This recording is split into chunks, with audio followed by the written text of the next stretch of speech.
Subscribe to Boring Science for sleep for new videos every day. Now, let us begin. The formation of coral reefs is a process that has been unfolding across the surface of the Earth for hundreds of millions of years. And it is a process that proceeds with such extraordinary slowness that the human mind is scarcely equipped to comprehend its full temporal scope. A coral reef, in its most fundamental definition, is a structure composed primarily of calcium carbonate that has been deposited by living organisms, chiefly the stony corals of the order Scleractinia, over periods of time that may span thousands or even millions of years. The reefs that are observed today in tropical and subtropical waters around the world represent the accumulated skeletal remains of countless generations of these small, soft-bodied animals, each one having contributed its own modest portion of limestone to the growing edifice before perishing and being replaced by subsequent generations. To understand how coral reefs form, it is first necessary to understand something about the biology of the organisms that build them.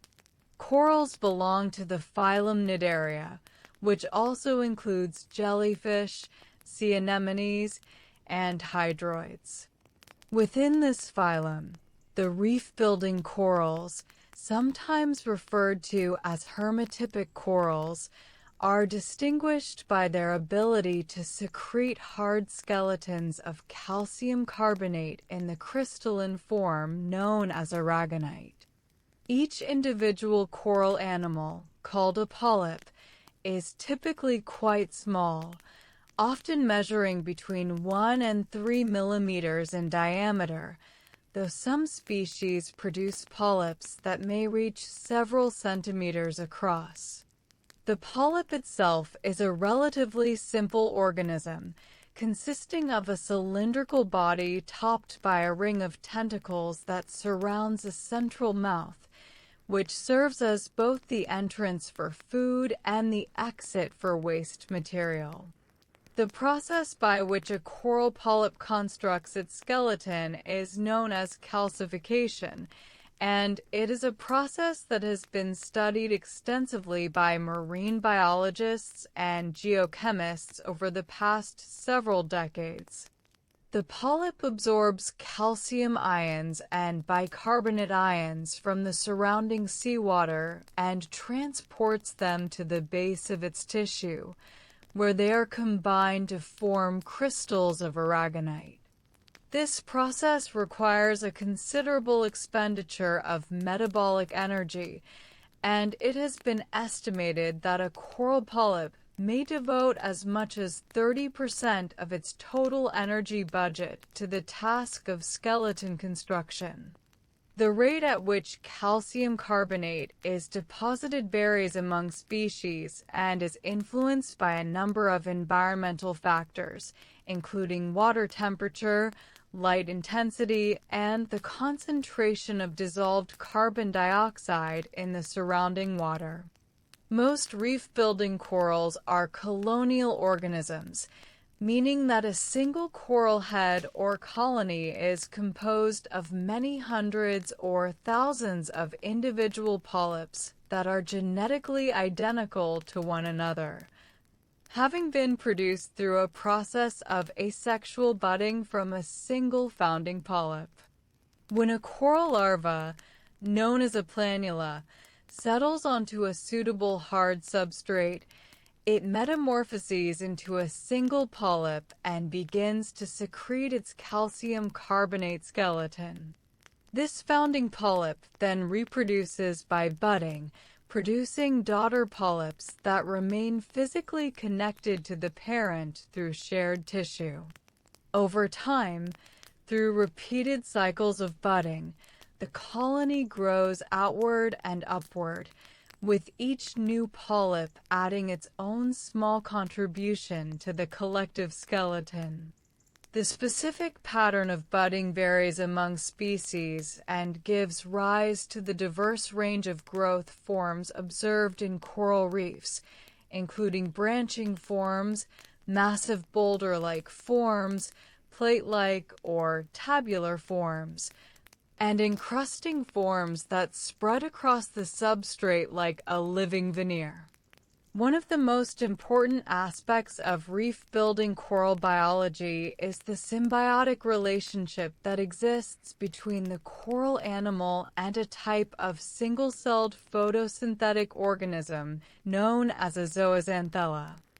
Zooxanthellae are dinoflagellates of the genus Symbiodinium, though recent taxonomic revisions have established several additional genera within the family Symbiodiniaceae. These microscopic algae reside within the cells of the coral's gastrodermal tissue, typically at densities of approximately 1 to 2 million cells per square centimeter of coral surface. The relationship between the coral and its zooxanthellae is considered to be mutualistic, meaning that both partners derive benefits from the association. The zooxanthellae, being photosynthetic organisms, are capable of using sunlight to convert carbon dioxide and water into organic compounds through the process of photosynthesis. A substantial portion of the organic carbon produced by the zooxanthellae, estimated at between 60 and 90% of their total photosynthetic output, is translocated to the coral host in the form of glycerol, glucose, amino acids, and other simple organic molecules. This photosynthetically derived nutrition supplements the coral's own heterotrophic feeding, which involves the capture of small zooplankton and suspended organic particles using the stinging cells, or nematocysts, located on the tentacles. The nutritional contribution of the zooxanthellae is of such significance that it has been estimated to provide the coral with up to 95% of its total energy requirements under optimal conditions. In return for this nutritional subsidy, the coral provides the zooxanthellae with a protected environment within its tissues. A stable supply of the inorganic nutrients nitrogen and phosphorus that are derived from the coral's own metabolic waste products, and access to elevated concentrations of carbon dioxide for use in photosynthesis. The relationship also has a profound effect on the rate of calcification, as the presence of zooxanthellae has been shown to enhance the rate of calcium carbonate deposition by a factor of approximately 2 to 3 times compared to corals from which the zooxanthellae have been removed. The precise mechanism by which this enhancement occurs is still a matter of some scientific debate, but it is generally thought to involve the removal of carbon dioxide from the calcification site by the photosynthetic activity of the zooxanthellae, which shifts the chemical equilibrium in favor of aragonite precipitation. The dependence of zooxanthellae on sunlight for photosynthesis imposes a fundamental constraint on the distribution of reef-building corals, which are largely restricted to shallow, clear waters where sufficient light can penetrate to support photosynthetic activity. Most reef growth occurs at depths of less than 25 meters, and the most vigorous reef development is typically observed in waters shallower than about 10 meters. The requirement for clear water also means that reef-building corals tend to be absent from areas near the mouths of large rivers or in regions where heavy sediment loads reduce water clarity.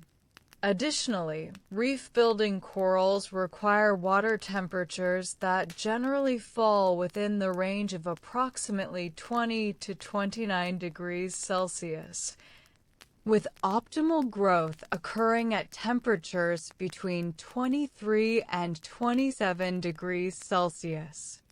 This temperature requirement restricts the global distribution of coral reefs to a band that extends approximately 30 degrees north and south of the equator, though there are some exceptions where warm ocean currents carry tropical waters to somewhat higher latitudes. The chemistry of reef formation is fundamentally a story about the carbon cycle and the behavior of calcium carbonate in seawater. Seawater is naturally supersaturated with respect to calcium carbonate, meaning that it contains more dissolved calcium and carbonate ions than would be in equilibrium with solid calcium carbonate. Despite this supersaturation, calcium carbonate does not precipitate spontaneously from seawater under normal conditions because of the presence of dissolved magnesium ions and organic molecules that inhibit crystal nucleation and growth.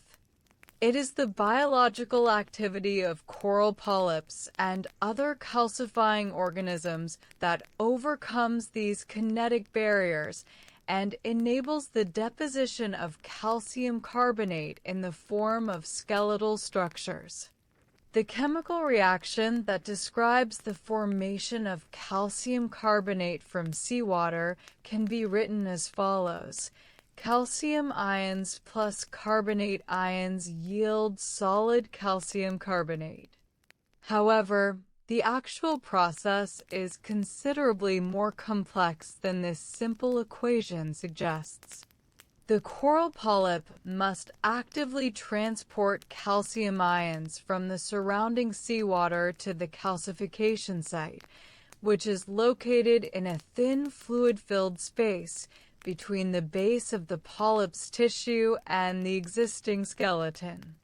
The polyp must also regulate the pH and the concentration of dissolved inorganic carbon at the calcification site to create conditions that favor the precipitation of aragonite crystals.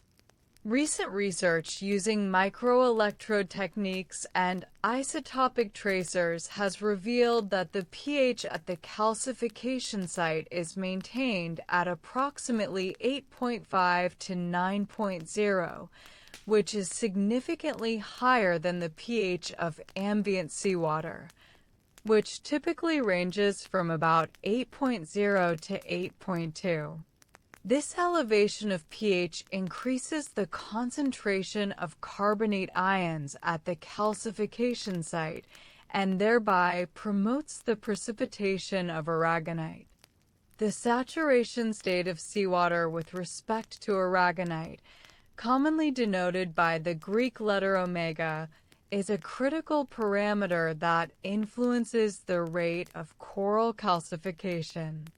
The aragonite saturation state is defined as the product of the concentrations of calcium ions and carbonate ions in seawater divided by the solubility product of aragonite.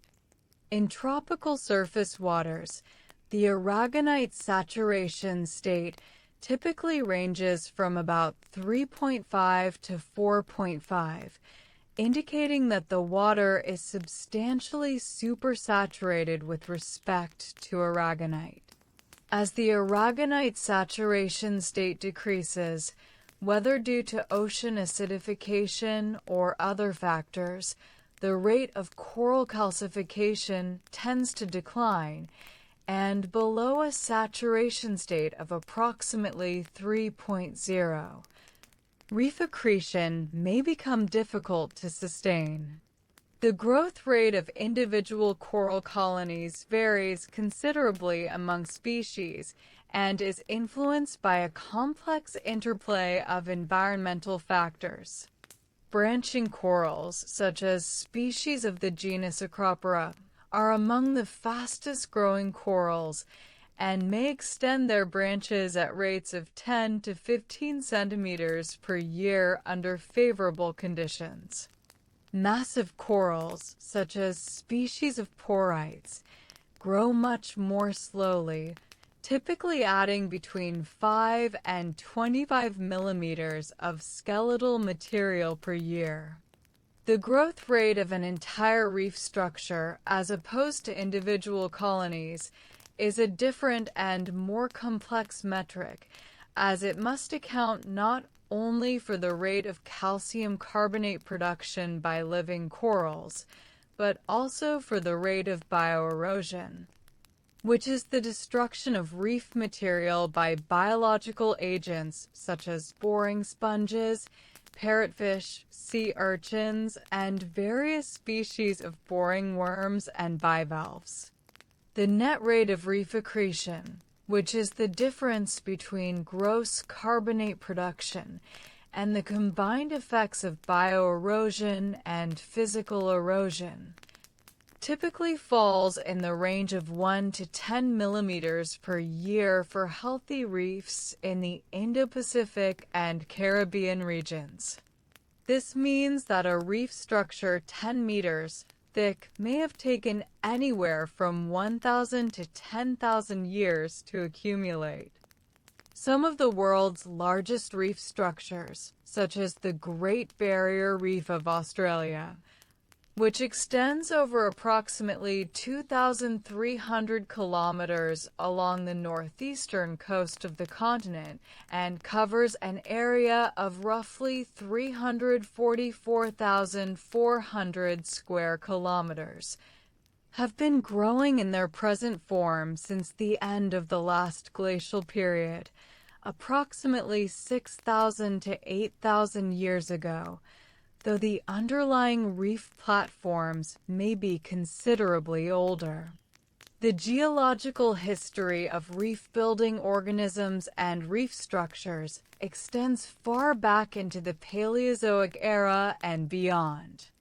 The earliest known reef-like structures in the fossil record are stromatolites, which are layered mounds of calcium carbonate that were constructed by communities of cyanobacteria and other microorganisms. Stromatolites first appeared in the geological record approximately 3.5 billion years ago, during the Archean, making them among the oldest known evidence of life on Earth. However, these early microbial reefs were quite different in structure and composition from the coral reefs that exist today. The first true metazoan reef builders appeared during the Cambrian period, approximately 540 to 485 million years ago, when archaeocyathids, which were a group of sponge-like organisms, constructed the earliest known animal-built reef structures. These archaeocyatid reefs were relatively short-lived in geological terms, as the archaeocyathids went extinct by the Middle Cambrian. During the Ordovician period, approximately 485 to 443 million years ago, new groups of reef-building organisms emerged, including tabulate corals, rugose corals, stromatoporoids, and various species of calcareous algae and bryozoans. These organisms constructed extensive reef systems throughout the shallow seas of the Ordovician and Silurian periods. The Devonian period, approximately 419 to 359 million years ago, is sometimes referred to as the Age of Reefs, as this was a time when reef structures reached their greatest extent and diversity in the Paleozoic era. Devonian reefs were constructed primarily by stromatoporoids and tabulate corals, with contributions from rugose corals, calcareous algae, and other organisms. Some of the most extensive Devonian reef complexes are preserved in the rock record of Western Australia, the Canadian Rockies, and the Ardennes region of Europe. The end of the Devonian period was marked by a series of extinction events that severely affected reef-building communities, and reef development remained suppressed throughout much of the Carboniferous and Permian periods. The end Permian mass extinction, approximately 252 million years ago, which was the most severe extinction event in Earth's history and is estimated to have eliminated approximately 90 to 96% of all marine species, effectively destroyed all existing reef ecosystems. The recovery of reef communities after the end Permian extinction was slow, and it was not until the Middle Triassic period, approximately 240 million years ago, that reef structures began to reappear in the fossil record. The modern order of reef-building corals, the Scleractinia, first appeared in the fossil record during the Middle Triassic, approximately 240 to 230 million years ago.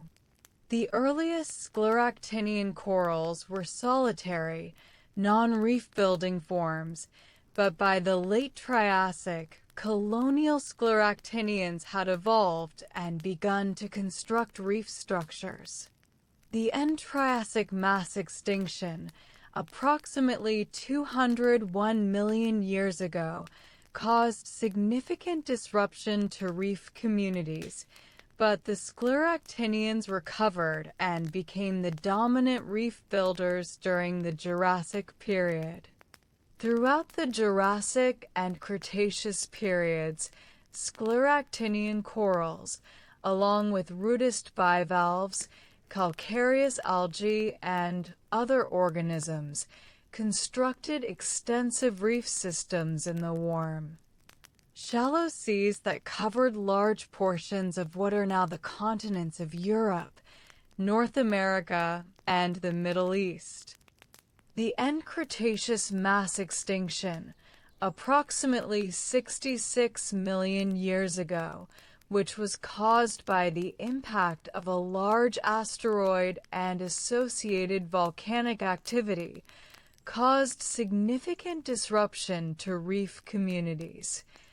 But the Scleractinian corals survived and gradually recovered during the early Cenozoic era. By the Eocene epoch, approximately 56 to 34 million years ago, Scleractinian corals had re-established themselves as the dominant reef builders in tropical seas, and the basic ecological structure of modern coral reef ecosystems had become established. The cooling of global climate during the Oligocene and Miocene epochs, combined with changes in ocean circulation and sea level, influence the distribution and composition of reef communities, leading to the gradual development of the biogeographic patterns that are observed in the present day. The classification of coral reefs into distinct types based on their morphology and relationship to nearby land masses is a framework that was first proposed by Charles Darwin in his 1842 publication, The Structure and Distribution of Coral Reefs. Darwin, drawing on observations made during his voyage aboard HMS Beagle from 1831 to 1836, identified three principal types of coral reef: fringing reefs, barrier reefs, and atolls. He further proposed that these three types represent stages in a developmental sequence that is driven by the gradual subsidence of volcanic islands. A fringing reef is a reef that grows directly from the shore of a landmass, with little or no separation between the reef and the land. Fringing reefs are the most common type of coral reef and are found along the coastlines of many tropical islands and continental margins. The reef flat of a fringing reef, which is the shallow, relatively level area that lies between the shore and the seaward edge of the reef, may be exposed at low tide and is typically covered by only a thin layer of water at high tide. The seaward edge of the reef, known as the reef crest or algal ridge, is the zone of most vigorous coral growth and is subject to the full force of wave energy. Beyond the reef crest, the reef slope descends into deeper water, and the density and diversity of coral cover typically decrease with increasing depth. A barrier reef is a reef that is separated from the adjacent landmass by a relatively wide and deep lagoon. The most famous example of a barrier reef is the Great Barrier Reef of Australia, which is separated from the Queensland coast by a lagoon that ranges in width from approximately 15 to 150 kilometers and in depth from about 20 to 60 meters. Other notable barrier reefs include the Belize Barrier Reef in the Western Caribbean, which extends for approximately 300 kilometers along the coast of Belize, and the New Caledonian Barrier Reef in the southwestern Pacific, which extends for approximately 1,500 kilometers around the island of New Caledonia. Barrier reefs typically have a well-developed reef crest that faces the open ocean, and the lagoon behind the barrier may contain patch reefs, sand flats, and seagrass beds. An atoll is a ring-shaped reef that encloses a central lagoon and is not associated with any visible land mass above sea level. Atolls are most common in the central and western Pacific Ocean, where they occur in great numbers, and they are also found in the Indian Ocean and, to a lesser extent, in the Caribbean Sea. The Maldives, in the Indian Ocean, is an archipelago composed almost entirely of atolls, numbering approximately 26 natural atolls comprising over 1,190 individual islands. The largest atoll in the world, by total area including lagoon, is the Great Chagos Bank in the Indian Ocean, which covers an area of approximately 12,642 square kilometers. Kwajalein Atoll in the Marshall Islands is one of the largest atolls by lagoon area, with its lagoon encompassing approximately 2,174 square kilometers. Darwin's subsidence theory proposed that the three types of reef represent a developmental sequence that begins with a fringing reef growing around the shores of a volcanic island. As the island slowly subsides due to the cooling and contraction of the underlying oceanic crust, the fringing reef continues to grow upward to maintain its position near the sea surface. The subsidence of the island creates a widening lagoon between the sinking land and the growing reef, transforming the fringing reef into a barrier reef. If the island continues to subside until it disappears entirely beneath the sea surface, the reef is left as a ring-shaped atoll encircling a central lagoon where the island once stood. Darwin's theory was remarkably prescient, and its essential features have been confirmed by subsequent geological investigations. In 1952, two deep boreholes were drilled on Enuitak Atoll in the Marshall Islands, as part of the preparations for nuclear weapons testing. These boreholes penetrated through approximately 1,400 meters of reef limestone before reaching the volcanic basalt foundation of the atoll. The age of the reef material increased progressively with depth, with the deepest limestone being of Eocene age, approximately 50 million years old. This finding confirmed that the atoll had been built upon a slowly subsiding volcanic foundation over a period of tens of millions of years, exactly as Darwin had predicted more than a century earlier. However, it has also become clear that the history of reef development is more complex than Darwin's simple subsidence model suggests. During the Pleistocene epoch, which lasted from approximately 2.6 million to 11,700 years ago, the Earth experienced a series of glacial and interglacial cycles that caused sea level to fluctuate by as much as 120 to 130 meters. During glacial periods, when large volumes of water were locked up in continental ice sheets, sea level fell dramatically, exposing the reef platforms to subaerial erosion by rainfall and freshwater dissolution.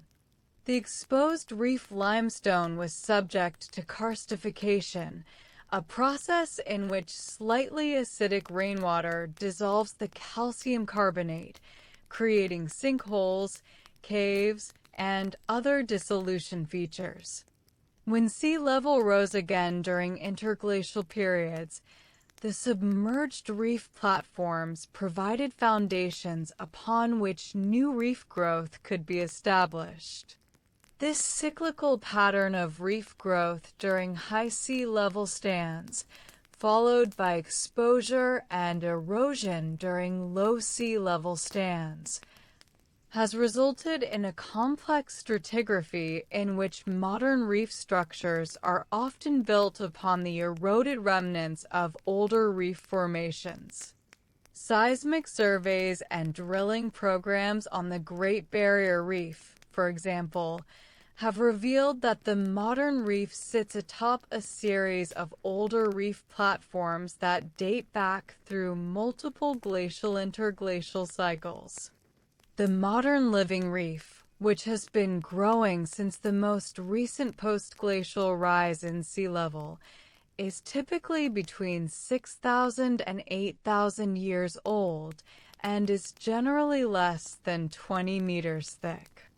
The zonation of a coral reef, which refers to the distribution of different organisms and communities across the reef from the shore to the open ocean, is a characteristic feature that reflects the varying physical and environmental conditions that prevail in different parts of the reef. Although the specific details of reef zonation vary from one reef to another, a generalized scheme of zonation can be described that applies, with modifications, to most Indo-Pacific and Caribbean reefs. Beginning from the landward side of the reef, the first zone is typically the back reef or reef flat, which is a shallow, relatively sheltered area that may be partially exposed at low tide. The back reef is subject to wide fluctuations in temperature, salinity, and light intensity, and it is often characterized by a relatively low diversity of coral species. The substrate in the back reef may consist of sand, rubble, or consolidated reef rock, and it may support growths of seagrass, calcareous algae, and scattered colonies of hardy coral species that are tolerant of the harsh and variable conditions. Moving seaward, the next zone is the reef crust, which is the shallowest part of the reef and is typically located at or very near the sea surface.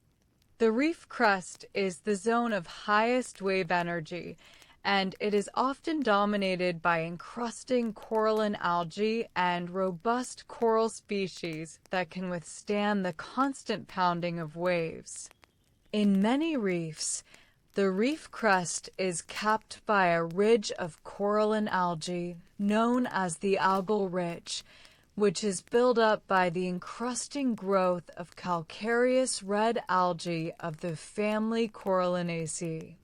The algal ridge plays an important role in protecting the reef flat and lagoon from the full force of ocean waves and swells.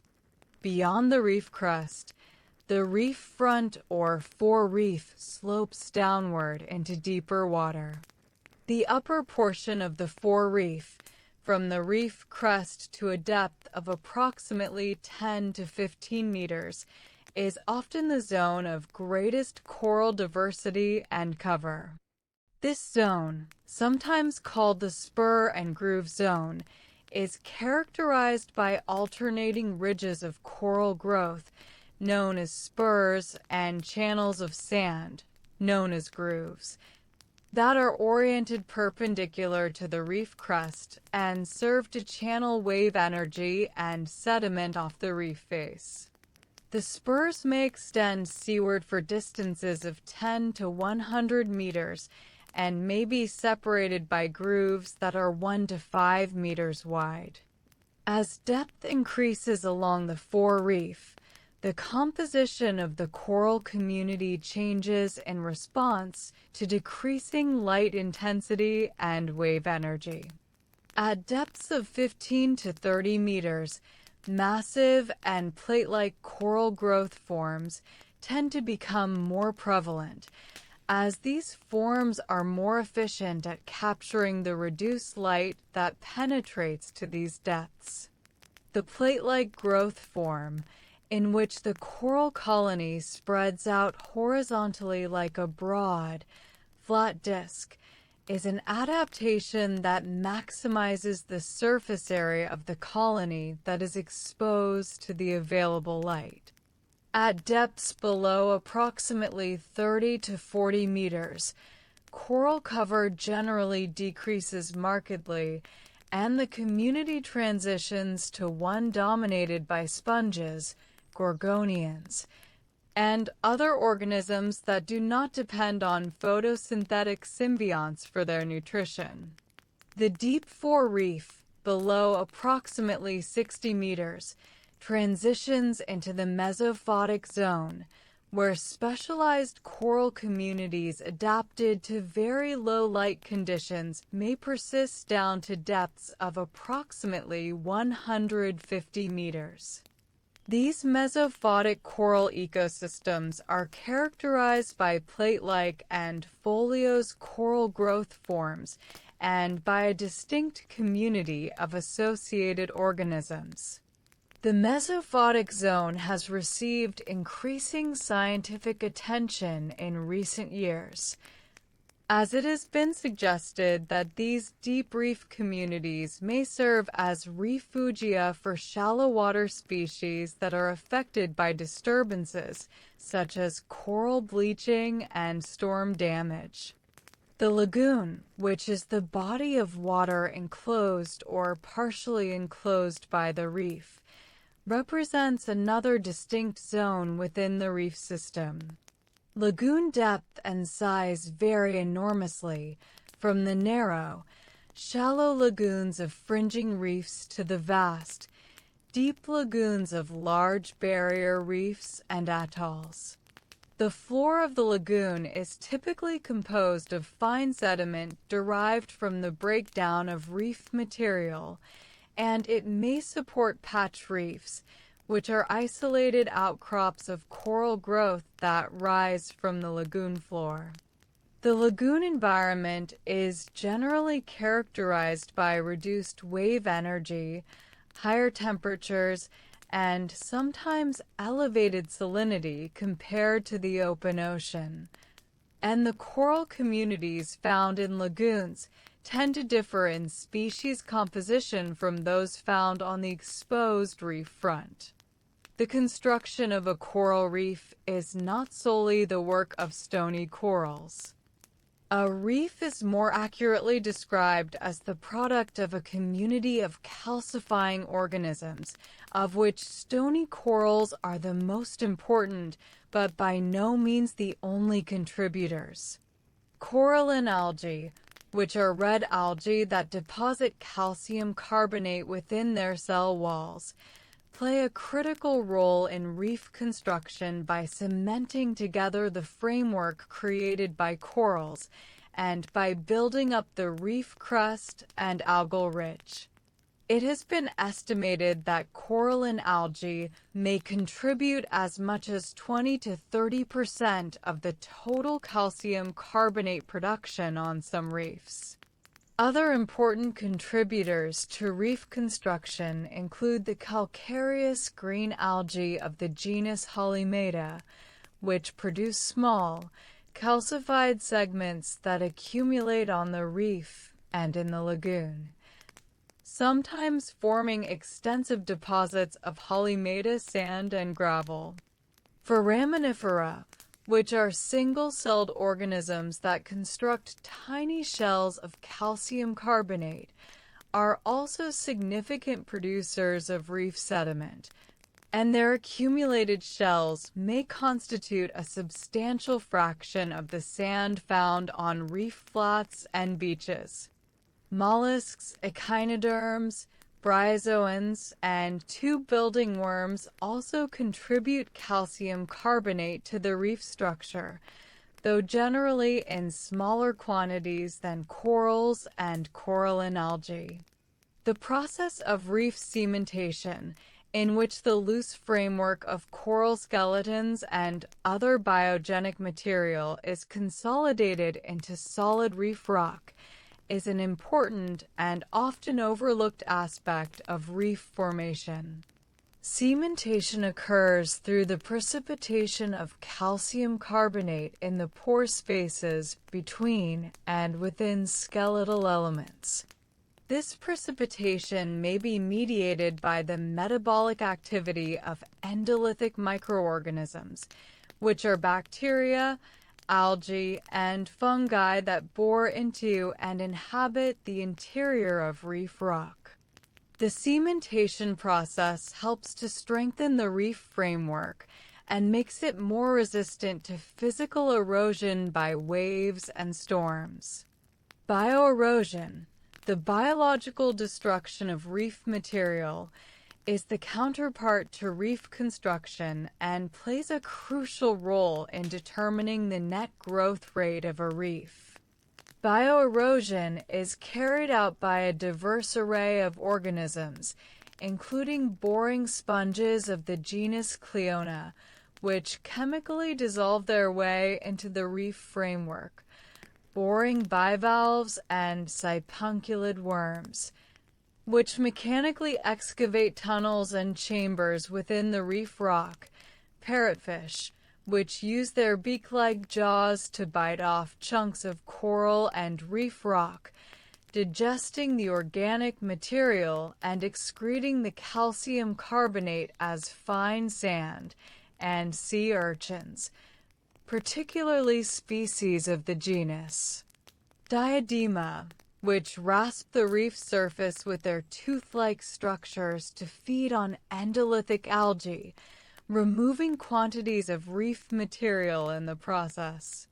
The balance between reef construction and bioerosion determines whether a reef is growing, in a state of equilibrium, or eroding. On a healthy reef, the rate of calcium carbonate production by corals and other calcifying organisms typically exceeds the rate of bioerosion, resulting in net reef growth.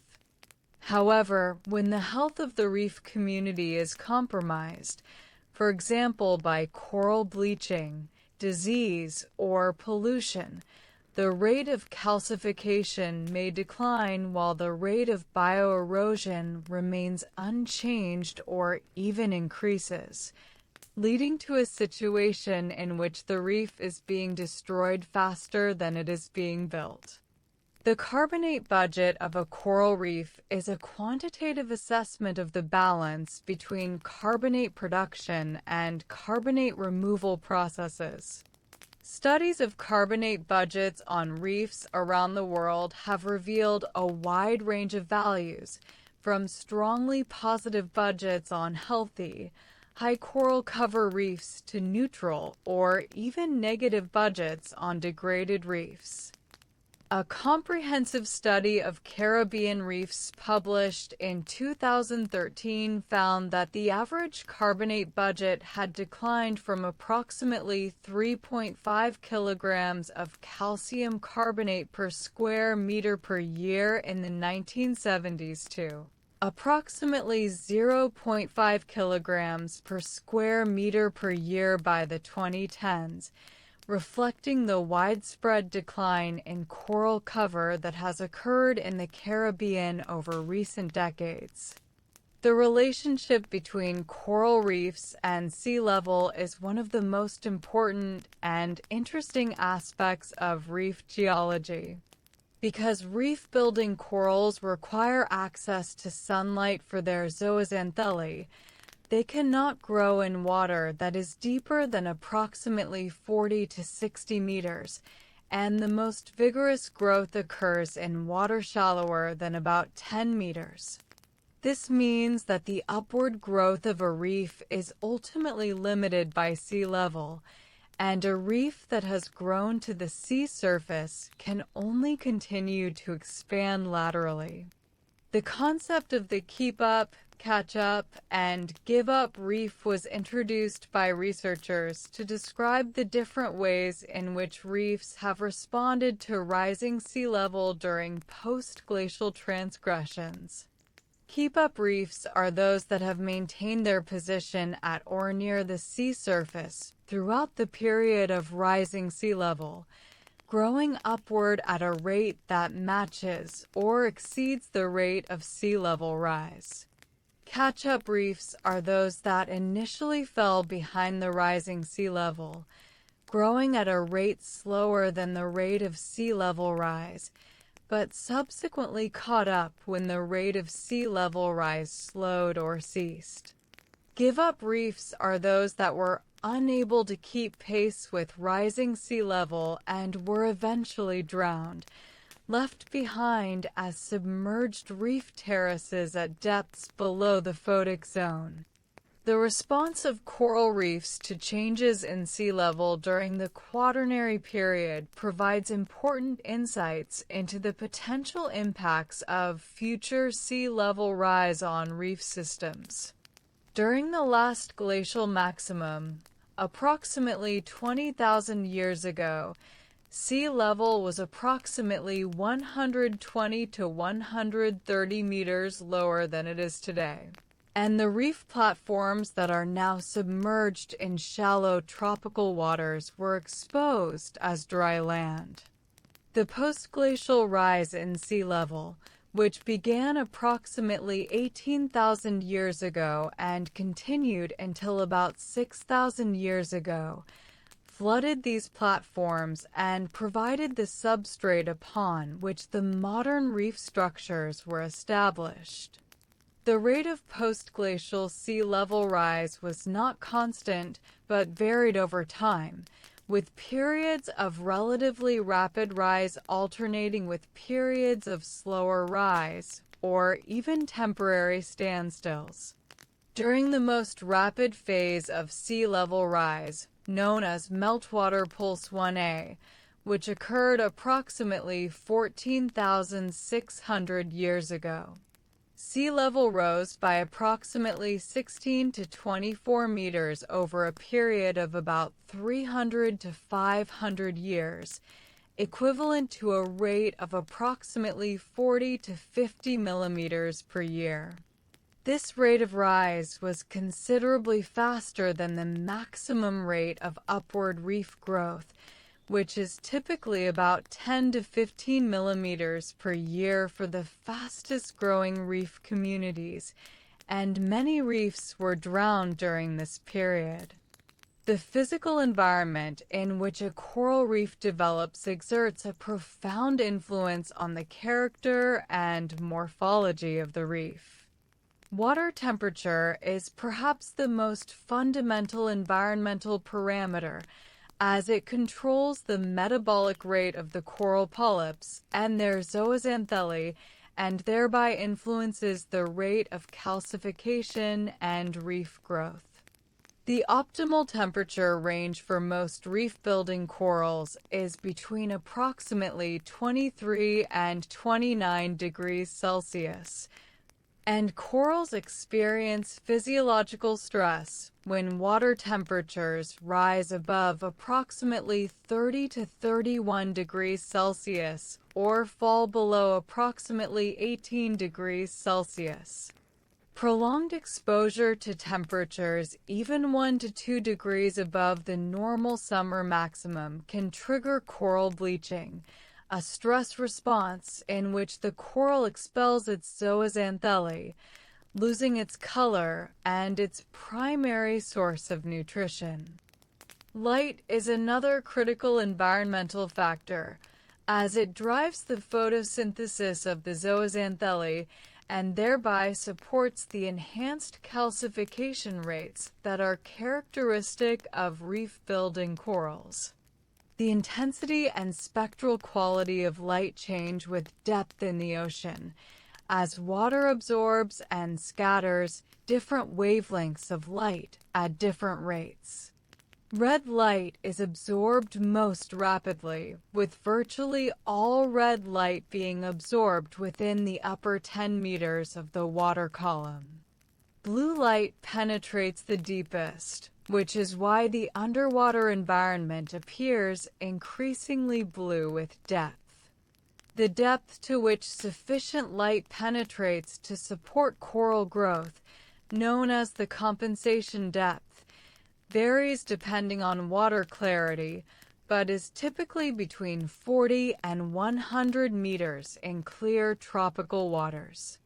Wave energy is an important factor in shaping the morphology of coral reefs and in determining the distribution of coral species across the reef. The windward side of a reef, which faces the prevailing wave direction, is typically subject to higher wave energy than the leeward side, and the coral communities on the windward side tend to be dominated by robust, encrusting, and massive growth forms that can withstand the mechanical stress of wave action. The leeward side of the reef, being more sheltered from wave energy, often supports a greater diversity of growth forms, including delicate branching and foliose corals that would be broken or dislodged on the more exposed windward side. Salinity is generally not a limiting factor for coral reefs in open ocean settings, as the salinity of tropical surface waters is relatively stable at approximately 34 to 36 parts per thousand. However, in nearshore environments, coral reefs may be exposed to reduced salinity from freshwater runoff, particularly during periods of heavy rainfall. Most reef-building corals are stenohaline, meaning that they have a limited tolerance for variations in salinity, and prolonged exposure to salinities below approximately 25 parts per thousand can be lethal to many coral species. This sensitivity to reduced salinity is one of the reasons why coral reefs are generally absent from areas near the mouths of large rivers, such as the Amazon and the Congo. Nutrient concentrations in the surrounding water also play an important role in determining the health and vigor of coral reef communities. Coral reefs are adapted to thrive in nutrient-poor or oligotrophic waters and the efficient recycling of nutrients within the reef ecosystem, facilitated by the coral zooxanthellae symbiosis and by the tight coupling of production and consumption processes, allows reefs to maintain high rates of primary productivity in waters that would otherwise be considered biological deserts.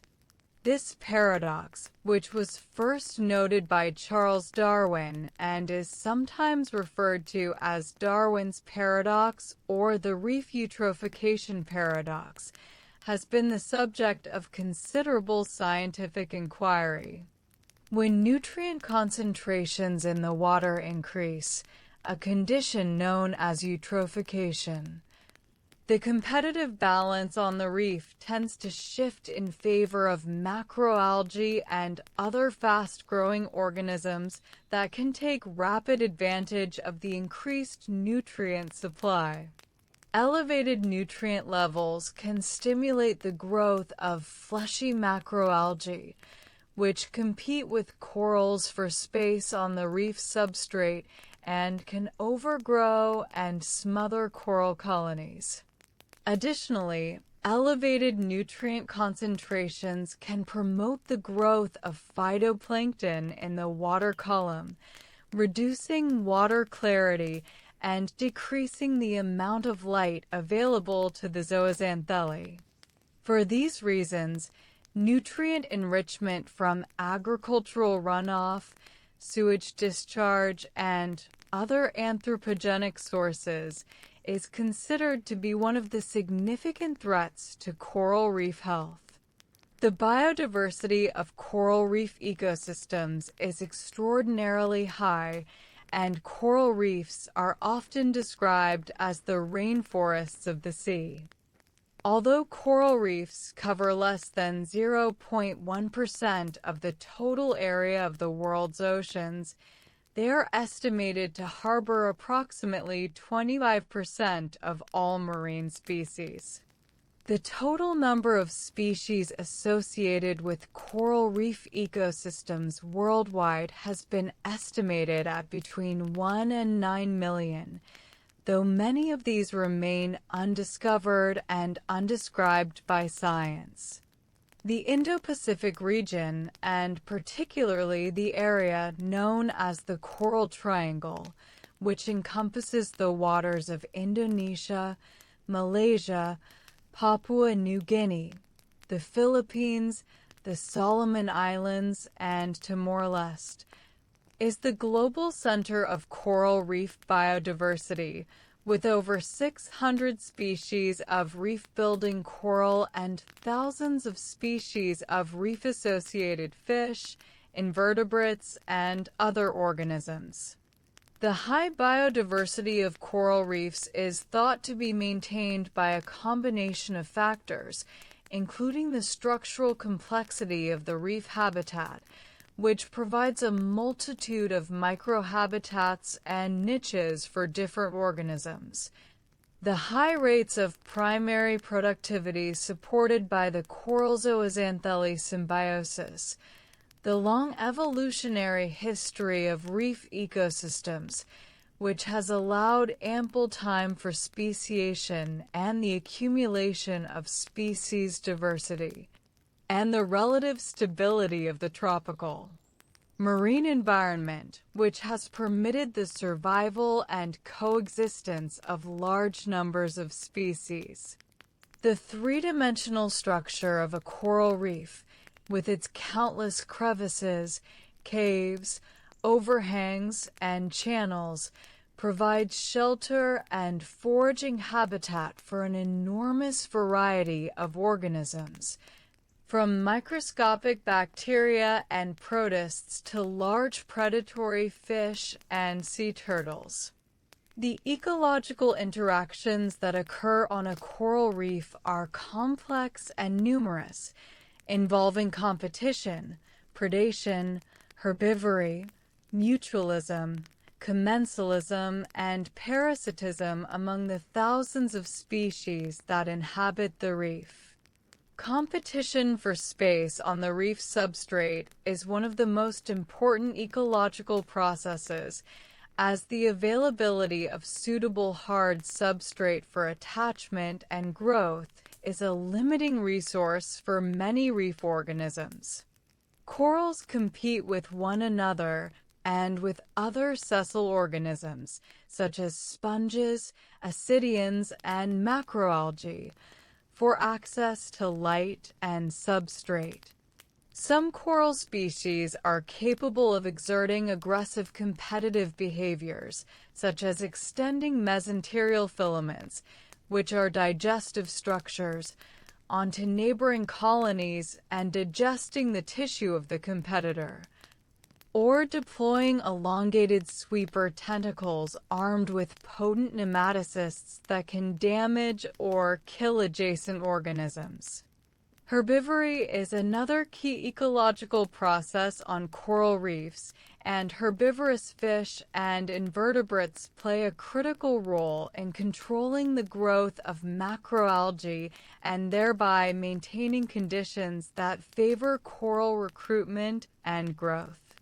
Parrotfish, surgeonfish, rabbitfish, and sea urchins are among the most important herbivores on coral reefs, and their grazing activity helps to keep the reef substrate free of algal overgrowth.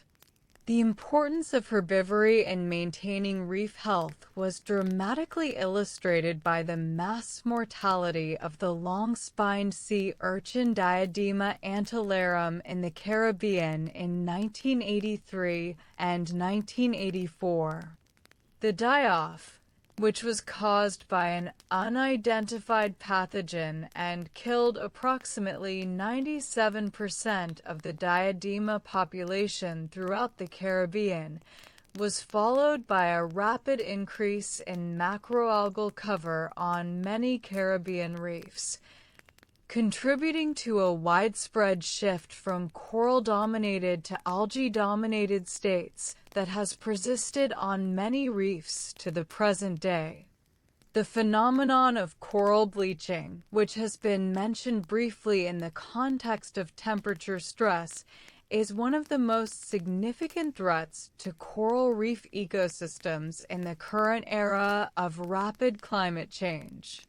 Coral bleaching occurs when environmental stress, most commonly elevated water temperature, causes the breakdown of the mutualistic relationship between the coral and its zooxanthellae.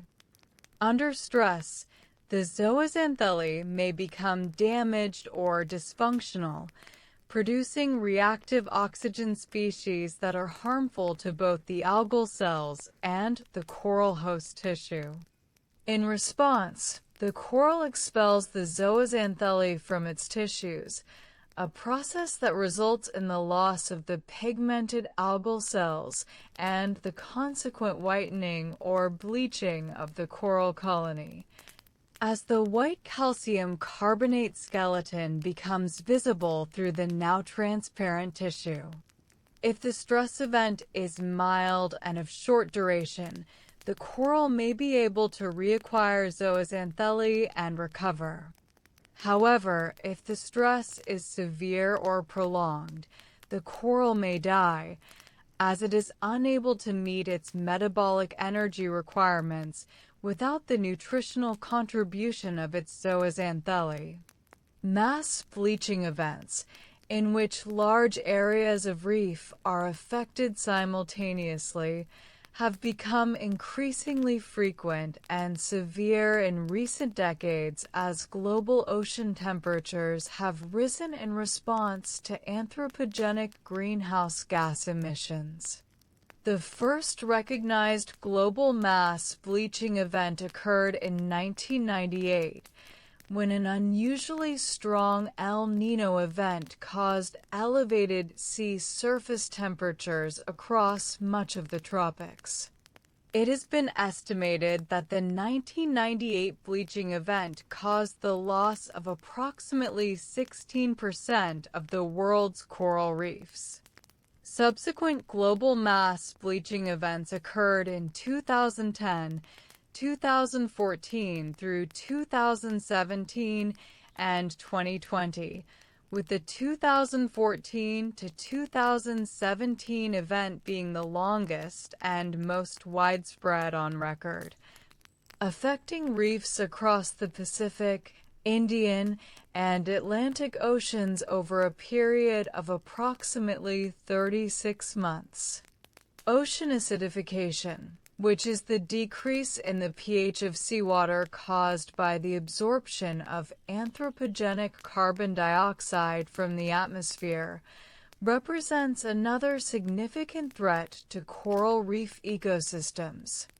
Since the beginning of the Industrial Revolution, the oceans have absorbed approximately 30% of the carbon dioxide produced by human activities, causing the average pH of surface seawater to decrease from approximately 8.21 to approximately 8.10, which represents an increase in acidity of approximately 26%.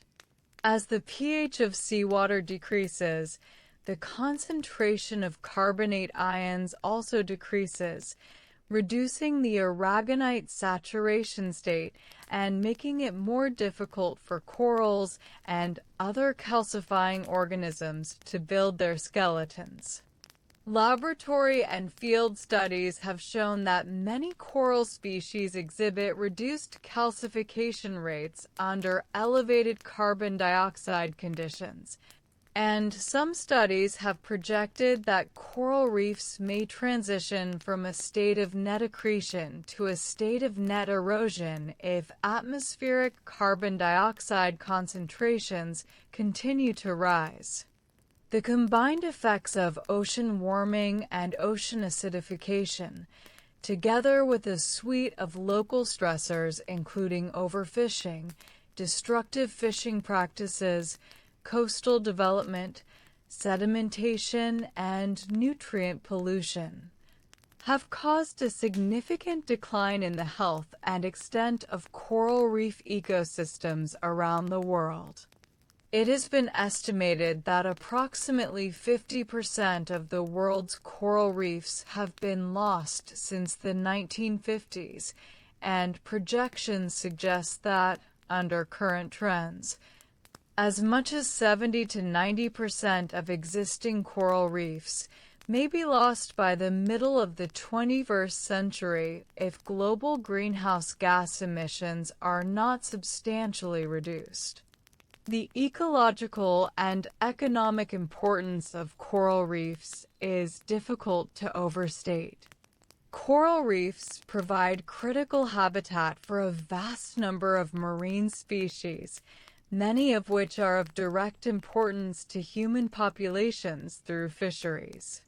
It has been estimated that coral reef fisheries provide food and livelihoods for approximately 500 million people worldwide, predominantly in developing tropical nations. The total economic value of goods and services provided by coral reef ecosystems, including fisheries, coastal protection, tourism, and pharmaceutical compounds, has been estimated at approximately $375 billion per year, though such estimates are necessarily rough and subject to considerable uncertainty. Coral reefs also provide important physical protection to coastlines by dissipating wave energy before it reaches the shore. It has been estimated that coral reefs reduce wave energy by an average of approximately 97%, and the loss of reef structures can result in significantly increased coastal erosion and vulnerability to storm surge and flooding. In many small island nations, coral reefs are the primary source of the sand and sediment that forms the islands themselves, and the continued existence of these islands depends on the health and productivity of their surrounding reef systems. The formation of a coral reef can also be understood in terms of the concept of biogenic construction, in which living organisms create physical structures that modify the environment and provide habitat for other organisms. This concept, sometimes referred to as ecosystem engineering, is particularly applicable to coral reefs, as the reef structure itself is the product of biological activity, and the three-dimensional habitat it creates is essential for the survival of the thousands of species that depend on it. The loss of reef structure, whether through coral mortality, bioerosion, or physical destruction, has cascading effects on the entire reef ecosystem, as the organisms that depend on the structural complexity of the reef for shelter, feeding, and reproduction lose their habitat. The process by which new coral colonies are established on a reef is known as coral recruitment, and it involves several stages: the production and release of gametes by adult corals, the fertilization of these gametes to produce larvae, the dispersal of larvae in the water column, the settlement of larvae onto suitable substrate, and the metamorphosis of settled larvae into juvenile polyps. Many coral species are broadcast spawners, meaning that they release their eggs and sperm simultaneously into the water column, where fertilization occurs externally. In many parts of the Indo-Pacific, mass spawning events occur on a predictable annual schedule, typically a few nights after the full moon in late spring or early summer, when millions of coral colonies release their gametes simultaneously in a spectacular underwater event. The larvae produced by broadcast spawning corals, known as planulae, are typically ciliated, free-swimming forms that spend a period of days to weeks drifting in the water column before settling onto a suitable substrate. During this planktonic phase, the larvae are subject to high rates of mortality from predation and starvation, and only a very small fraction of the larvae produced in a spawning event will survive to settle and establish new colonies.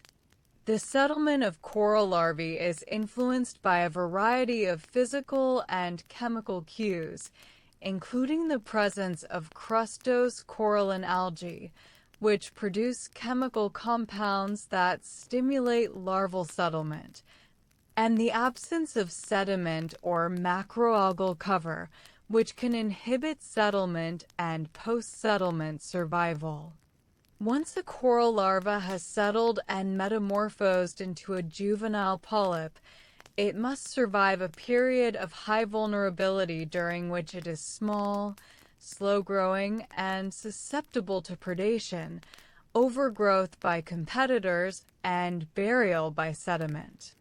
The survival rate of newly settled coral recruits is typically quite low, with studies reporting mortality rates of 50 to 90% during the first year after settlement.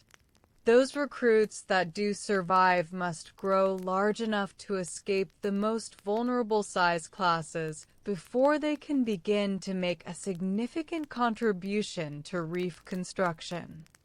The geographic distribution of coral reefs around the world is determined by the intersection of the environmental requirements of reef-building corals with the physical characteristics of the ocean.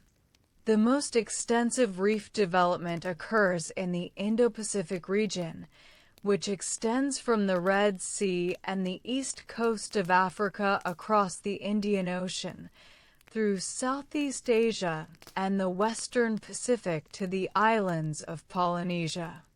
This vast region contains approximately 75% of the world's coral reefs, including the Great Barrier Reef, the reefs of the Coral Triangle, and the extensive atoll systems of the Central Pacific. The Atlantic-Caribbean region contains a smaller, but ecologically important system of coral reefs, extending from Bermuda in the north through the Bahamas, Caribbean islands, and the Mesoamerican Barrier Reef to the coast of Brazil. Caribbean reefs are generally less diverse than their Indo-Pacific counterparts, with approximately 65 species of reef-building coral in the Caribbean compared to over 600 species in the Coral Triangle. This disparity in diversity is thought to be a consequence of the geological history of the two regions, including the closure of the Tethys Sea and the formation of the Isthmus of Panama, which isolated the Atlantic and Pacific Oceans and limited the exchange of species between the two basins. The Eastern Pacific region, along the western coast of the Americas from Mexico to Ecuador, has relatively limited reef development compared to the Indo-Pacific and Caribbean regions. This is due in part to the cool, nutrient-rich waters of the California and Humboldt currents, which create conditions that are generally unfavorable for reef growth along much of the coastline. Where reefs do occur in the Eastern Pacific, they are typically small, patchy, and composed of a relatively limited number of coral species. The Gulf of Panama, the Pacific coast of Costa Rica, and the Galapagos Islands are among the areas in the Eastern Pacific where notable reef development occurs. The Red Sea supports some of the most northerly reef systems in the world, with reef development extending to approximately 30 degrees north latitude. The Red Sea reefs are notable for their high degree of endemism, meaning that they harbor a relatively large number of species that are found nowhere else in the world. Approximately 10 to 15% of the coral species found in the Red Sea are endemic to that body of water. The Red Sea reefs have also attracted scientific interest because they appear to be relatively resistant to coral bleaching compared to reefs in other parts of the world, possibly because the corals in this region have evolved under conditions of naturally high temperatures and have developed greater thermal tolerance. The process of reef formation is intimately connected to the broader geological processes of plate tectonics, volcanism, and changes in global climate and sea level. The distribution of coral reefs in the geological past has been influenced by the changing configuration of the continents, the opening and closing of ocean basins, and the long-term trends in global temperature and atmospheric carbon dioxide concentrations that have characterized Earth's history. During periods of warm global climate, such as the Cretaceous period, reef development was extensive and occurred at higher latitudes than it does today. During cooler periods, such as the Pleistocene, reef development was more restricted in its latitudinal range and was strongly influenced by the cyclical fluctuations in sea level associated with the advance and retreat of continental ice sheets. The formation of volcanic islands in the deep ocean, through the process of hotspot volcanism, provides the foundation upon which many of the world's most spectacular coral reefs and atolls have been built. When a volcanic island emerges above the sea surface, it provides a suitable substrate for the colonization by coral larvae, and a fringing reef begins to develop around its shores. As the tectonic plate on which the island sits moves away from the hotspot, the volcanic activity that created the island ceases, and the island begins to subside as the underlying oceanic crust cools and contracts.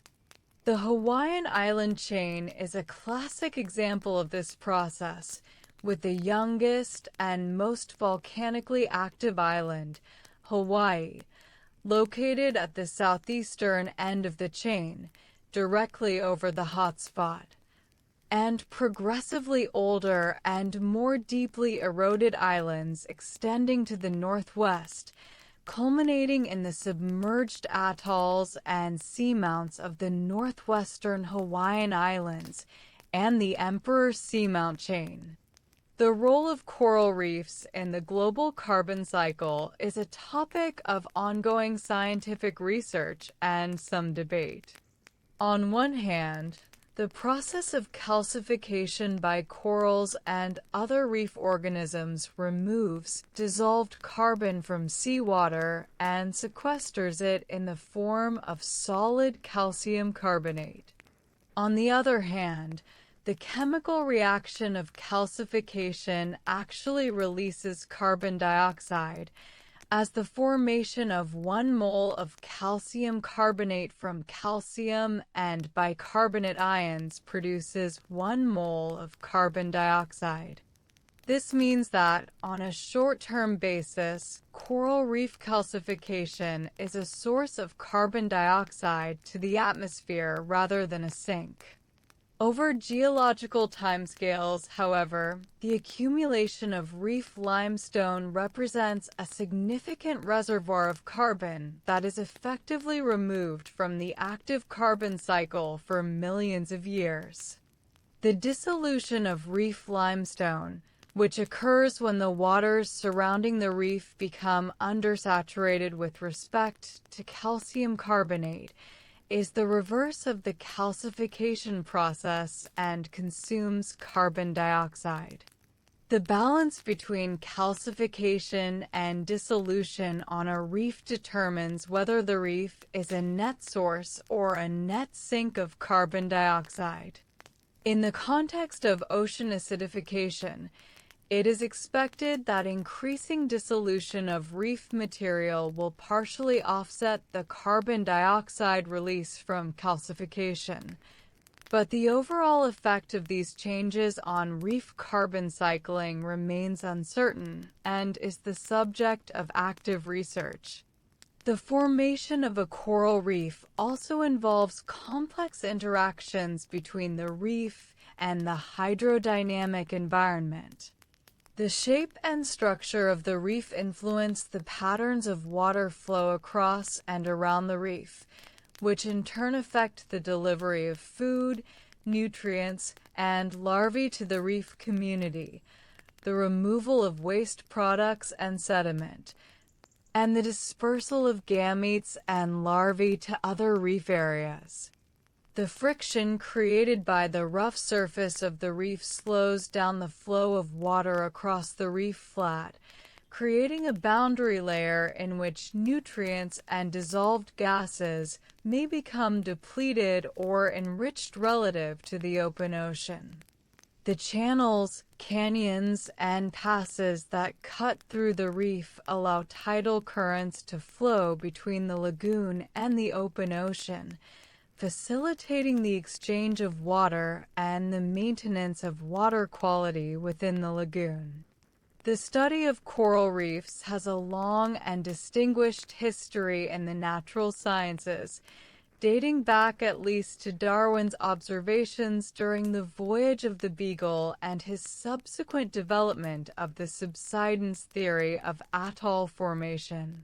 Since Darwin's time, coral reef science has grown into a major interdisciplinary field that draws on expertise from biology, ecology, geology, chemistry, physics, and climatology, among other disciplines. Major research programs and institutions dedicated to the study of coral reefs have been established around the world, including the Australian Institute of Marine Science, the Coral Reef Research Foundation, the Smithsonian Tropical Research Institute, and numerous university-based research groups.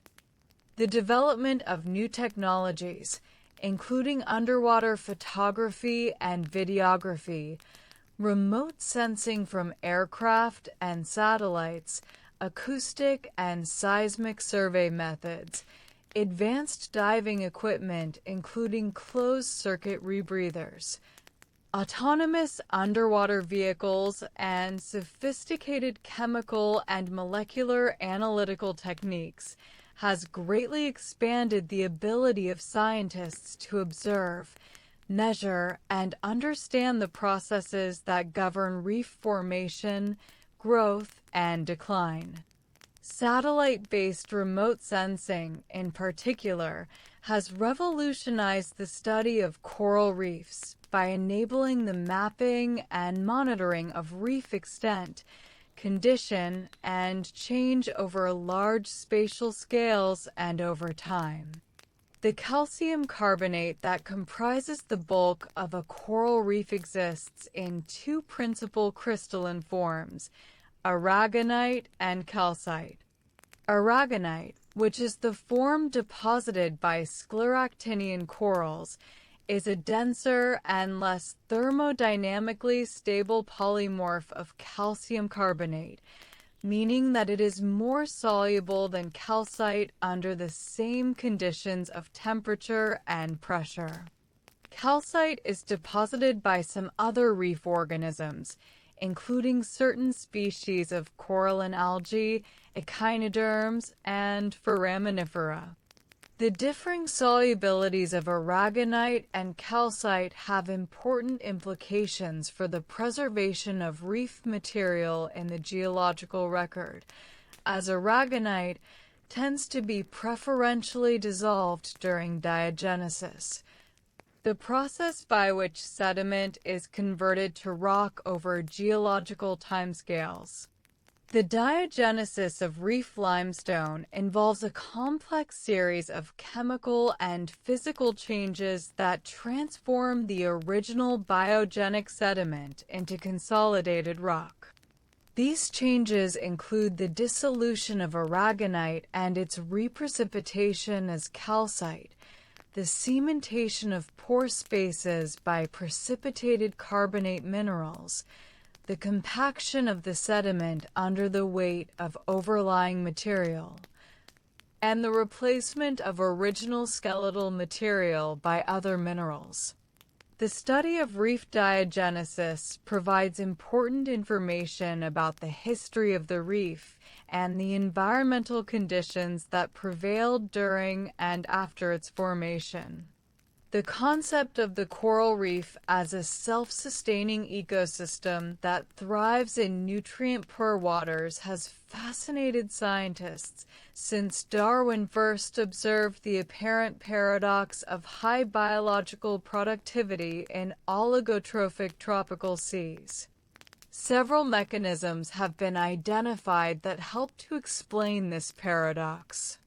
The tight recycling of nutrients within the reef ecosystem, facilitated by the coral zooxanthellae symbiosis and by the efficient capture and retention of nutrients by the reef community, is considered to be the most important factor. The ability of reef organisms, particularly sponges and other filter feeders, to capture dissolved organic matter from the water column and convert it into particulate form that can be consumed by other organisms. A process known as the sponge loop has also been identified as an important mechanism for nutrient retention on reefs. Nitrogen fixation by cyanobacteria associated with the reef is another important source of new nitrogen to the reef ecosystem. Cyanobacteria, including both free-living forms and endosymbiotic forms that live within the tissues of corals and other reef organisms, are capable of converting dissolved nitrogen gas from seawater into biologically available forms of nitrogen, such as ammonium and nitrate. The rates of nitrogen fixation on coral reefs have been estimated at approximately 0.2 to 2.0 kilograms of nitrogen per hectare per day, which represents a significant input of new nitrogen to the reef ecosystem. The structure of a coral reef also creates hydrodynamic conditions that favor the retention of nutrients and food particles within the reef system. The complex three-dimensional structure of the reef creates areas of reduced water flow, eddies, and recirculation zones in which suspended particles tend to accumulate.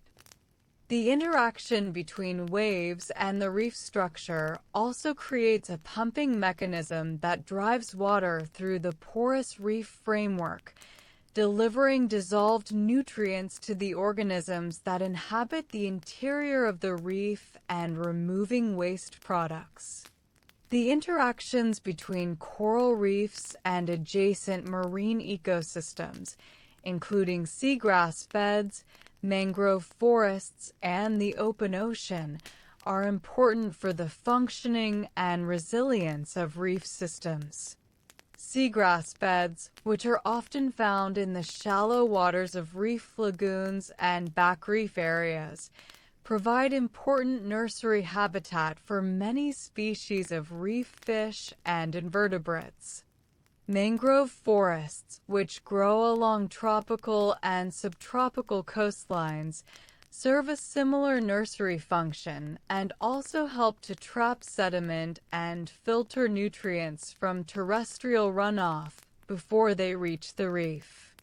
The connectivity between these ecosystems, mediated by the movement of organisms and the transport of nutrients, larvae, and organic matter by currents and tides, means that the health and functioning of coral reefs cannot be fully understood or effectively managed in isolation from these adjacent habitats.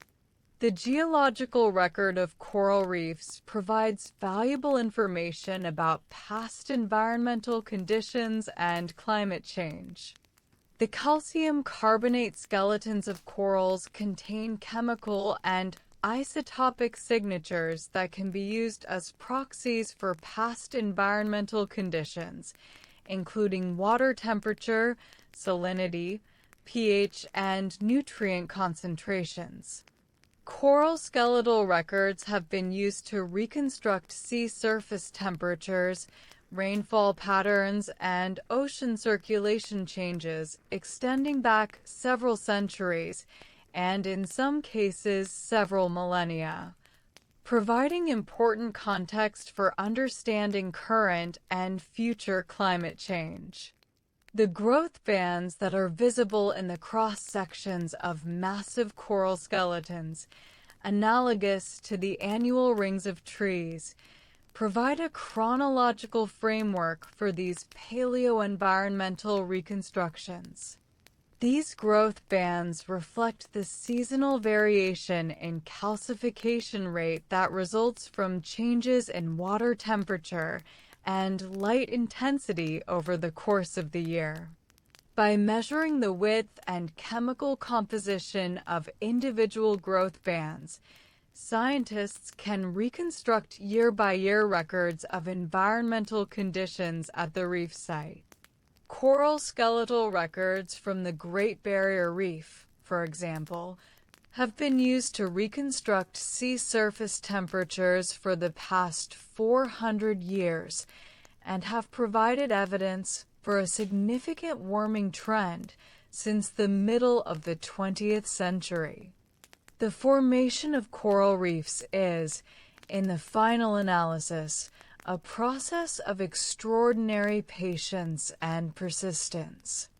Each polyp, measuring perhaps 2 millimeters across, secretes its thin layer of aragonite with a steadiness that is matched only by its indifference to the vastness of the structure to which it contributes. Over years and decades, colonies grow. Over centuries and millennia, reefs accumulate. Over millions of years, great limestone platforms are built, drowned, exposed, eroded, and rebuilt again in accordance with the slow rhythms of tectonic movement and climate change. The reef that exists today at any given location is merely the most recent expression of a process that has been repeating itself, with variations, since long before the first vertebrates walked on land. The calcium carbonate that makes up the reef framework is derived, ultimately, from the calcium and carbon that are dissolved in seawater, which are themselves derived from the weathering of rocks on land, the dissolution of atmospheric carbon dioxide, and the cycling of these elements through biological and geological processes over timescales that span from the nearly instantaneous to the unimaginably long. In this sense, a coral reef is a concentration of geological time, a place where the slow, steady work of living organisms has compressed millions of years of chemical cycling into a tangible, three-dimensional structure that can be touched and explored by anyone willing to put on a mask and snorkel and slip beneath the surface of a tropical sea. The productivity of a coral reef, measured in terms of the amount of organic carbon fixed per unit area per unit time, is among the highest of any marine ecosystem. Estimates of gross primary productivity on coral reefs typically range from approximately 1,500 to 5,000 grams of carbon per square meter per year, which is comparable to the productivity of tropical rainforests and far exceeds the productivity of the open ocean, which typically produces only about 50 to 200 grams of carbon per square meter per year. This high productivity is driven primarily by the photosynthetic activity of the zooxanthellae and the reef's turf algae, and it supports the extraordinarily high biomass and diversity of organisms that characterize reef ecosystems. The concept of reef resilience, which refers to the ability of a reef to absorb disturbance and recover to a coral-dominated state, has become an important focus of reef management and conservation efforts. Reef resilience is influenced by a combination of factors, including the diversity and abundance of herbivorous fish and invertebrates, which control algal growth, the availability of coral larvae for recruitment, the water quality and clarity of the surrounding waters, and the severity and frequency of disturbance events such as storms, bleaching episodes, and disease outbreaks. Management strategies that aim to enhance reef resilience typically focus on reducing local stressors, such as overfishing and pollution, in order to give reefs the best possible chance of surviving and recovering from the impacts of global climate change. Marine protected areas, in which fishing and other extractive activities are restricted or prohibited, have been shown to be an effective tool for maintaining reef health and enhancing resilience. Studies from marine protected areas around the world have demonstrated that reefs within protected areas tend to have higher coral cover, greater fish biomass and diversity, and better recovery rates after disturbance events compared to unprotected reefs. The establishment of networks of marine protected areas that are connected by larval dispersal pathways is considered to be one of the most important strategies for the long-term conservation of coral reef ecosystems. The future of coral reefs is uncertain and depends critically on the trajectory of global greenhouse gas emissions and the consequent changes in ocean temperature and chemistry. Under the most optimistic emission scenarios, in which global warming is limited to approximately 1.5 degrees Celsius above pre-industrial levels, it is projected that approximately 70 to 90% of existing coral reefs will be lost. Under higher emission scenarios, the loss of coral reefs is projected to be even more severe, with some models suggesting that virtually all tropical coral reefs could be eliminated by the end of the 21st century.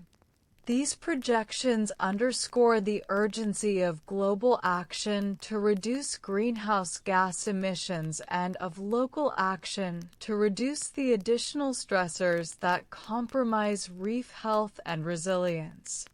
The formation of coral reefs, then, is a story that encompasses the biology of tiny polyps, the chemistry of calcium carbonate precipitation, the physics of light and wave energy, the geology of plate tectonics and sea level change, and the ecology of one of the most complex and productive ecosystems on the planet. It is a story that began hundreds of millions of years ago and continues to unfold in the shallow tropical seas of the present day, though the pace and trajectory of that unfolding are now being altered by human activities on a scale and at a rate that have no precedent in the geological record. The reefs that exist today are the cumulative product of biological processes operating over vast stretches of time, and their continued existence depends on the maintenance of the environmental conditions that have sustained those processes for millions of years. The water chemistry of a coral reef environment is characterized by a delicate balance of dissolved ions and gases that must be maintained within relatively narrow limits for healthy reef growth to occur. The concentration of calcium ions in tropical seawater is approximately 400 to 420 milligrams per liter, and this concentration is generally sufficient to support the calcification needs of reef-building organisms. The concentration of dissolved inorganic carbon, which includes carbon dioxide, bicarbonate, and carbonate ions, is approximately 2.0 to 2.4 millimoles per liter in tropical surface waters, with bicarbonate being the dominant species, accounting for approximately 90% of the total dissolved inorganic carbon.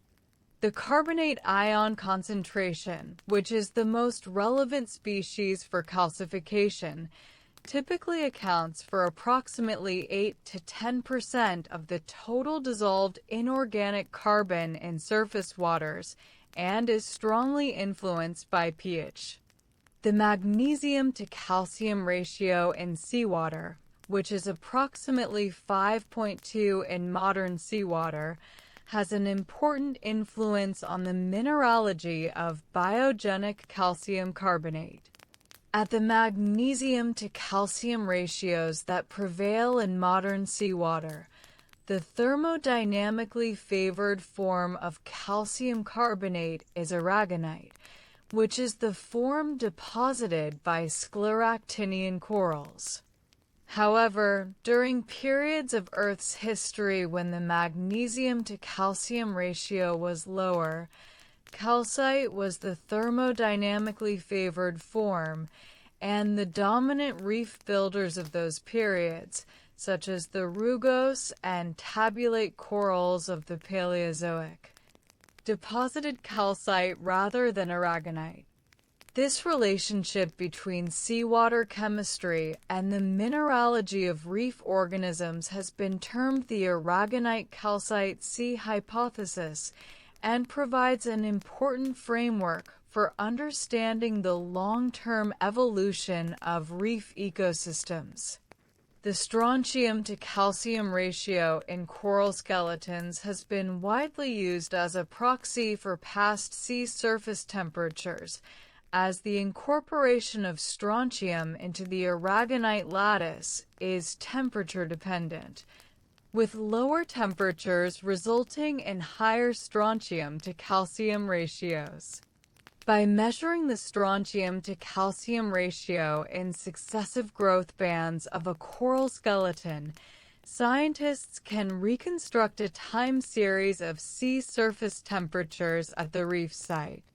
This technique has been applied to coral cores from reefs around the world and has provided valuable records of tropical sea surface temperature variability over the past several centuries to millennia.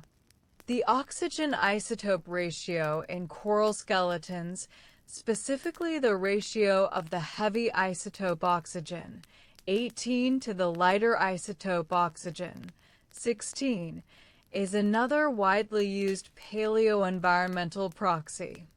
The oxygen isotope ratio of coral aragonite is influenced by both the temperature and the oxygen isotope ratio of the seawater in which the coral grew. The oxygen isotope ratio of seawater is, in turn, influenced by salinity, which is affected by the balance between evaporation and precipitation. By combining oxygen isotope measurements with strontium to calcium measurements, scientists can separate the temperature and salinity signals and reconstruct both parameters independently. The trace element and isotopic composition of coral skeletons also provides information about past changes in ocean circulation, upwelling, and nutrient cycling. Barium to calcium ratios in coral skeletons, for example, have been used as a proxy for upwelling and terrestrial runoff, as barium concentrations in seawater are elevated in upwelled deep water and in river water. Nitrogen isotope ratios in the organic matter trapped within coral skeletons have been used to reconstruct past changes in nitrogen sources and cycling on reefs. The sedimentary processes that occur within and around a coral reef are an important aspect of reef formation and reef morphology. The breakdown of coral skeletons and other biogenic material by bioerosion and physical erosion produces a steady supply of carbonate sediment that accumulates in the lagoon, on the reef flat, and on the reef slope. This sediment ranges in size from fine carbonate mud, composed of particles less than 63 micrometers in diameter, to coarse rubble composed of broken coral branches and other large skeletal fragments. The sorting and transport of this sediment by waves, currents, and tides creates the characteristic sedimentary environments found within reef systems, including sand flats, rubble zones, and fine-grained lagoon deposits. The accumulation of reef-derived sediment in the lagoon is an important process in the development of low-lying coral islands, known as cays or motus, that sit atop reef platforms. These islands are composed entirely of biogenic carbonate sediment that has been deposited by waves and currents on the reef flat. The formation of coral cays is a dynamic process that is sensitive to changes in wave energy, sediment supply, and sea level. Many of the small island nations of the Pacific and Indian Oceans, including Kiribati, Tuvalu, and the Maldives, are built on coral cays and are therefore vulnerable to changes in these processes, including the changes in sea level, storm frequency, and reef health that are projected to occur as a consequence of climate change. The role of storms and other high-energy events in reef formation is a complex one. Tropical cyclones and severe storms can cause extensive physical damage to coral reefs, breaking coral colonies, overturning massive coral heads, and depositing large volumes of rubble and sediment on the reef. However, storms also play a constructive role in reef development by redistributing sediment, creating new hard substrate for coral colonization, and depositing storm ridges of rubble and sediment on reef flats and cays that contribute to island building. Over the long history of a reef, the effects of individual storm events are integrated into the overall pattern of reef growth and morphology. The recovery of a coral reef after a major disturbance event, whether caused by a storm, a bleaching episode, a disease outbreak, or some other factor, is a process that typically takes decades. The initial stages of recovery involve the colonization of bare substrate by fast-growing opportunistic species, including certain species of branching coral, coralline algae, and turf algae. Over time, if conditions are favorable, slower-growing massive and plate-like corals gradually establish themselves, and the community begins to regain the structural complexity and species diversity that characterize the pre-disturbance state. The full recovery of a complex reef community, with its characteristic assemblage of large, long-lived coral colonies and diverse associated fauna, may take 15 to 25 years or longer, depending on the severity of the disturbance and the environmental conditions during the recovery period. The concept of alternative stable states, in which a reef can exist in either a coral-dominated state or an algae-dominated state, with the transition between states being difficult to reverse, has been applied to the study of coral reef degradation. According to this framework, a healthy coral reef is maintained in a coral-dominated state by the combined effects of herbivory, which controls algal growth, and coral recruitment, which replaces corals that are lost to mortality. When these processes are disrupted, for example, by overfishing of herbivorous fish or by a decline in coral larval supply, the reef may undergo a phase shift to an algae-dominated state, in which macroalgae outcompete corals for space and suppress coral recruitment, creating a positive feedback loop that maintains the reef in the degraded state. The reversal of such phase shifts from an algae-dominated back to a coral-dominated state is generally considered to be difficult, as it requires the simultaneous restoration of both herbivory and coral recruitment. Evidence from a number of reefs around the world, however, suggests that phase shift reversals can occur under favorable conditions, particularly when local stressors are reduced through effective management. The recovery of coral cover on some Caribbean reefs, following the gradual recovery of diadema sea urchin populations, and the recovery of some Indo-Pacific reefs, following the establishment of no-take marine reserves, provide grounds for cautious optimism about the potential for reef restoration and recovery. Coral restoration, through the active cultivation and transplantation of coral fragments, has emerged as a growing field of reef management in recent years. Coral gardening, in which fragments of fast-growing coral species are grown on underwater nursery structures and then transplanted onto degraded reef areas, has been practiced with varying degrees of success in many parts of the world. While coral restoration efforts have demonstrated the technical feasibility of increasing coral cover on small spatial scales, the scale of reef degradation worldwide far exceeds the current capacity of restoration programs, and it is widely recognized that restoration alone cannot substitute for the reduction of the underlying stressors that are driving reef decline. The genetic diversity of coral populations is an important factor in the long-term adaptability and resilience of reef ecosystems.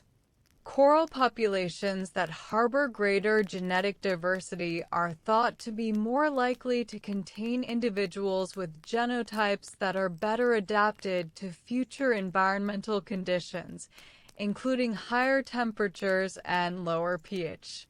The maintenance of genetic diversity within coral populations requires the maintenance of connectivity between reef areas, which allows the exchange of genetic material through larval dispersal. The fragmentation of reef habitats by human activities, including coastal development and the degradation of intervening reef areas, can reduce connectivity and thereby reduce the genetic diversity and adaptive potential of coral populations. Recent advances in coral genomics and transcriptomics have begun to shed light on the molecular mechanisms that underlie coral stress responses, calcification, and symbiosis. Studies of gene expression in corals exposed to elevated temperatures have identified a number of genes and molecular pathways that are involved in the heat stress response, including genes related to protein folding, oxidative stress defense, apoptosis, and immune function. These findings are providing new insights into the physiological basis of coral bleaching and may ultimately inform strategies for enhancing coral thermal tolerance through assisted gene flow or other genetic interventions. The evolution of the coral zooxanthellae symbiosis is a topic of considerable interest and some uncertainty. It is generally thought that the symbiosis between scleractinian corals and photosynthetic dinoflagellates evolved during the Middle to Late Triassic period, approximately 230 to 200 million years ago. Around the same time that colonial reef-building scleractinians first appeared in the fossil record. However, the precise timing and circumstances of the origin of the symbiosis are difficult to determine from the fossil record alone, as the zooxanthellae themselves leave no direct fossil evidence. Indirect evidence for the presence of zooxanthellae in fossil corals includes the colony growth form, which in modern corals is strongly associated with the presence of zooxanthellae, and the stable isotope ratios of the coral skeleton, which differ between symbiotic and non-symbiotic corals due to the influence of zooxanthellae photosynthesis on the isotopic fractionation during calcification. The diversity of zooxanthellae is now recognized to be much greater than was previously appreciated. The genus Symbiodinium, which was long considered to be a single species, has been shown through molecular genetic analyses to comprise multiple genera and hundreds of species, each with distinct physiological characteristics and environmental tolerances. Different species of zooxanthellae vary in their photosynthetic efficiency, their thermal tolerance, and their ability to translocate photosynthate to the coral host. A single coral colony may harbor multiple species of zooxanthellae simultaneously, and the relative abundance of different zooxanthellae species within a colony may shift in response to environmental changes, a process known as symbiont shuffling. This flexibility in the composition of the zooxanthellae community may provide corals with some capacity to acclimatize to changing environmental conditions, though the extent to which symbiont shuffling can confer meaningful protection against the impacts of climate change remains uncertain. The nocturnal behavior of coral polyps adds another dimension to the biology of reef formation. During the night, when no light is available for photosynthesis, the coral polyps extend their tentacles and actively feed on zooplankton and other suspended particles that drift across the reef with the currents. This heterotrophic feeding provides the coral with essential nutrients, particularly nitrogen and phosphorus, that are not supplied in sufficient quantities by the zooxanthellae.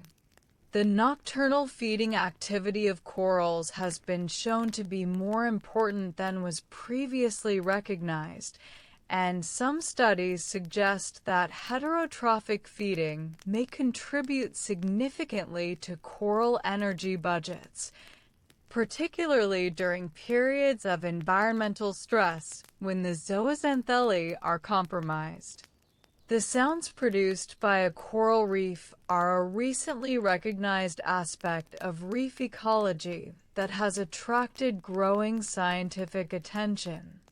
A healthy coral reef produces a characteristic soundscape of clicks, snaps, pops, and scraping sounds that are generated by the feeding and movement activities of the many organisms that inhabit the reef. Snapping shrimp, which produce loud popping sounds by rapidly closing their specialized claws, are among the most prolific sound producers on the reef. And the collective sound of snapping shrimp colonies creates a constant background crackle that is one of the defining acoustic features of a healthy reef. The sounds produced by fish, sea urchins, and other reef organisms also contribute to the reef soundscape. Recent research has shown that reef sounds play an important role in guiding the settlement behavior of coral and fish larvae.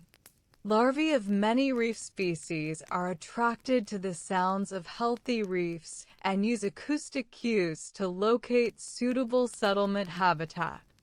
This finding has implications for reef restoration, as the degradation of reef soundscapes due to the loss of reef organisms may reduce the ability of larvae to locate and settle on degraded reefs, potentially creating another positive feedback loop that inhibits reef recovery. Experiments in which underwater speakers were used to broadcast healthy reef sounds on degraded reefs have shown that the playback of reef sounds can increase the settlement and recruitment of fish and some invertebrate species. The interconnection between coral reef formation and the global climate system extends beyond the effects of temperature and carbon dioxide on coral growth. Coral reefs influence the production of dimethyl sulfide, a volatile sulfur compound that is produced by marine phytoplankton and zooxanthellae and is released into the atmosphere, where it can influence cloud formation and thereby affect regional climate. The production of dimethyl sulfide by coral reef ecosystems has been estimated to be significant at regional scales, and it has been suggested that the widespread loss of coral reefs could reduce dimethyl sulfide emissions and thereby affect local cloud cover and precipitation patterns. The vast majority of the calcium carbonate that has been deposited by reef-building organisms over the course of Earth's history is now stored in the form of limestone rock, which constitutes one of the most abundant sedimentary rock types on Earth. Many of the world's great limestone formations, including those that form the Alps, the Dolomites, the White Cliffs of Dover, and the limestone karst landscapes of Southeast Asia, are composed, at least in part, of the accumulated skeletal remains of ancient reef organisms. These ancient reef limestones serve as important reservoirs for groundwater and petroleum, and they are quarried extensively for use as building stone, aggregate, and industrial raw material. In a very real sense, the coral reefs of the past have shaped the physical landscape of the present. The microbiome of a coral, which encompasses the entire community of microorganisms that live in and on the coral, including bacteria, archaea, fungi, and viruses, in addition to the zooxanthellae, is now recognized as playing a fundamental role in coral health and reef formation.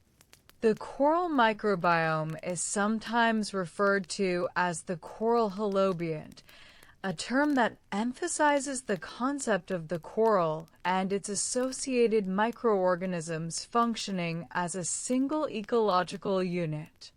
The bacterial communities associated with corals are diverse and distinct from those found in the surrounding water column, and they are thought to contribute to coral health through a variety of mechanisms, including nitrogen fixation, the production of antimicrobial compounds that protect the coral from pathogenic bacteria, and the cycling of sulfur and other nutrients within the coral tissue. The mucus layer that covers the surface of coral tissue is a particularly important habitat for the coral microbiome. This mucus, which is continuously produced by the coral and sloughed off into the surrounding water, is composed of a complex mixture of polysaccharides, lipids, and proteins, and it serves multiple functions, including protection against desiccation during low tide exposure, trapping of food particles, and defense against sedimentation. The mucus layer supports a dense and metabolically active community of bacteria that help to maintain a stable microbial environment on the coral surface and may provide a first line of defense against invasion by pathogenic microorganisms. The role of viruses in coral reef ecosystems is an area of research that has received increasing attention in recent years. Viruses are the most abundant biological entities in the ocean, with concentrations in reef waters typically ranging from approximately 1 million to 10 million viral particles per milliliter. Viruses that infect the zooxanthellae and the coral-associated bacteria may play important roles in regulating the populations of these microorganisms and in mediating the transfer of genetic material between different microbial species. Some researchers have suggested that viral infections may play a role in triggering or exacerbating coral bleaching events, though the evidence for this hypothesis remains preliminary. The fluorescent pigments that are produced by many species of coral are another fascinating aspect of coral biology that has implications for reef formation and ecology. These pigments, which are proteins belonging to the green fluorescent protein family, absorb light at one wavelength and re-emit it at a longer wavelength, producing the vivid greens, blues, reds, and oranges that give many coral species their characteristic colors.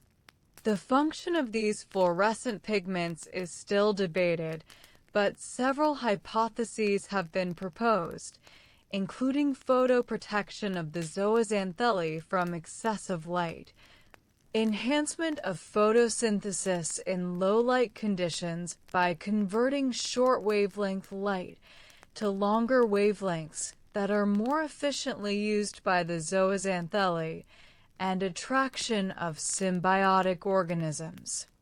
The distribution of coral species across a reef is not random, but follows patterns that are determined by the environmental tolerances of individual species and by the competitive and facilitative interactions among species.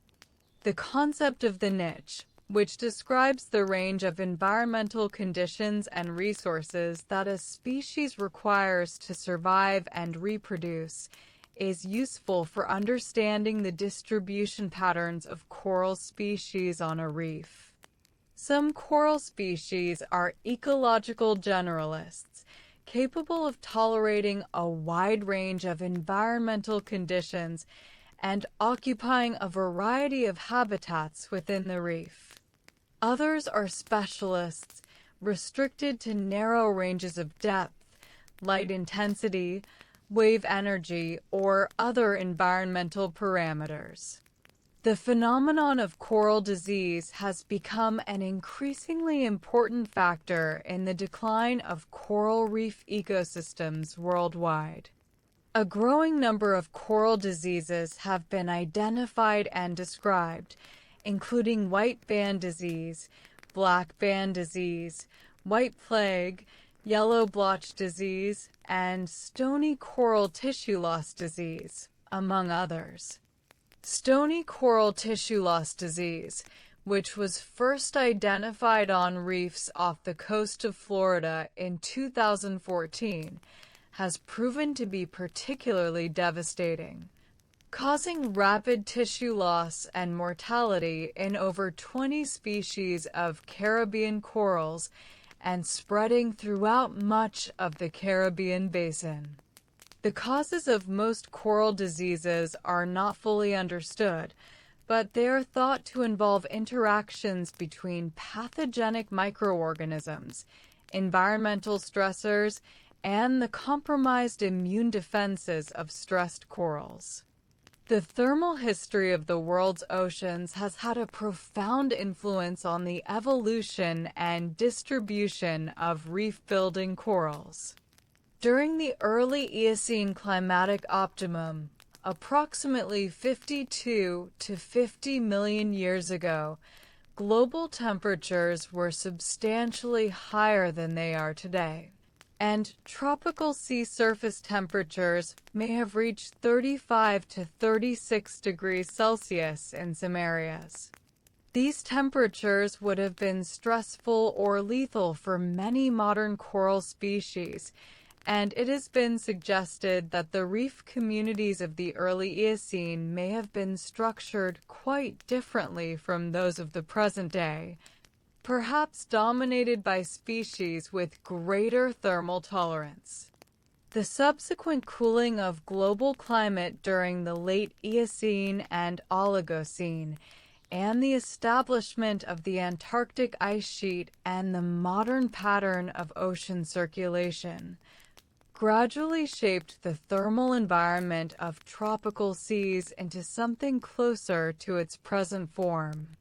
The relationship between coral reefs and the carbon isotope record preserved in marine sediments provides another window into the long-term history of reef ecosystems and their interactions with the global carbon cycle.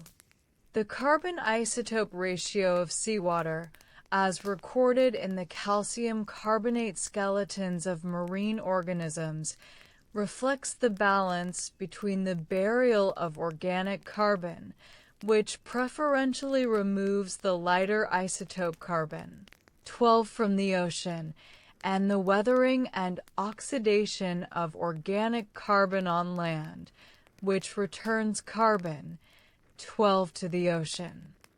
Large-scale changes in reef development and carbonate platform accumulation have been associated with significant excursions in the marine carbon isotope record, suggesting that reef ecosystems have played a non-trivial role in modulating the global carbon cycle over geological timescales. The physical strength and structural integrity of a coral reef framework are important factors that determine the reef's ability to resist the destructive forces of waves, storms, and bioerosion. The mechanical properties of coral skeletons vary among species and growth forms. Branching corals, such as Acropora species, tend to have relatively fragile skeletons that are easily broken by wave action, while massive corals, such as porite species, have much stronger and more resistant skeletons. The porosity of coral skeletons, which is the fraction of the total volume that is occupied by pore spaces, ranges from approximately 30 to 70%, depending on species and growth form. And higher porosity generally corresponds to lower mechanical strength. The cementation of the reef framework by coral and algae and by the precipitation of secondary carbonate minerals in pore spaces significantly increases the overall strength and resistance of the reef structure.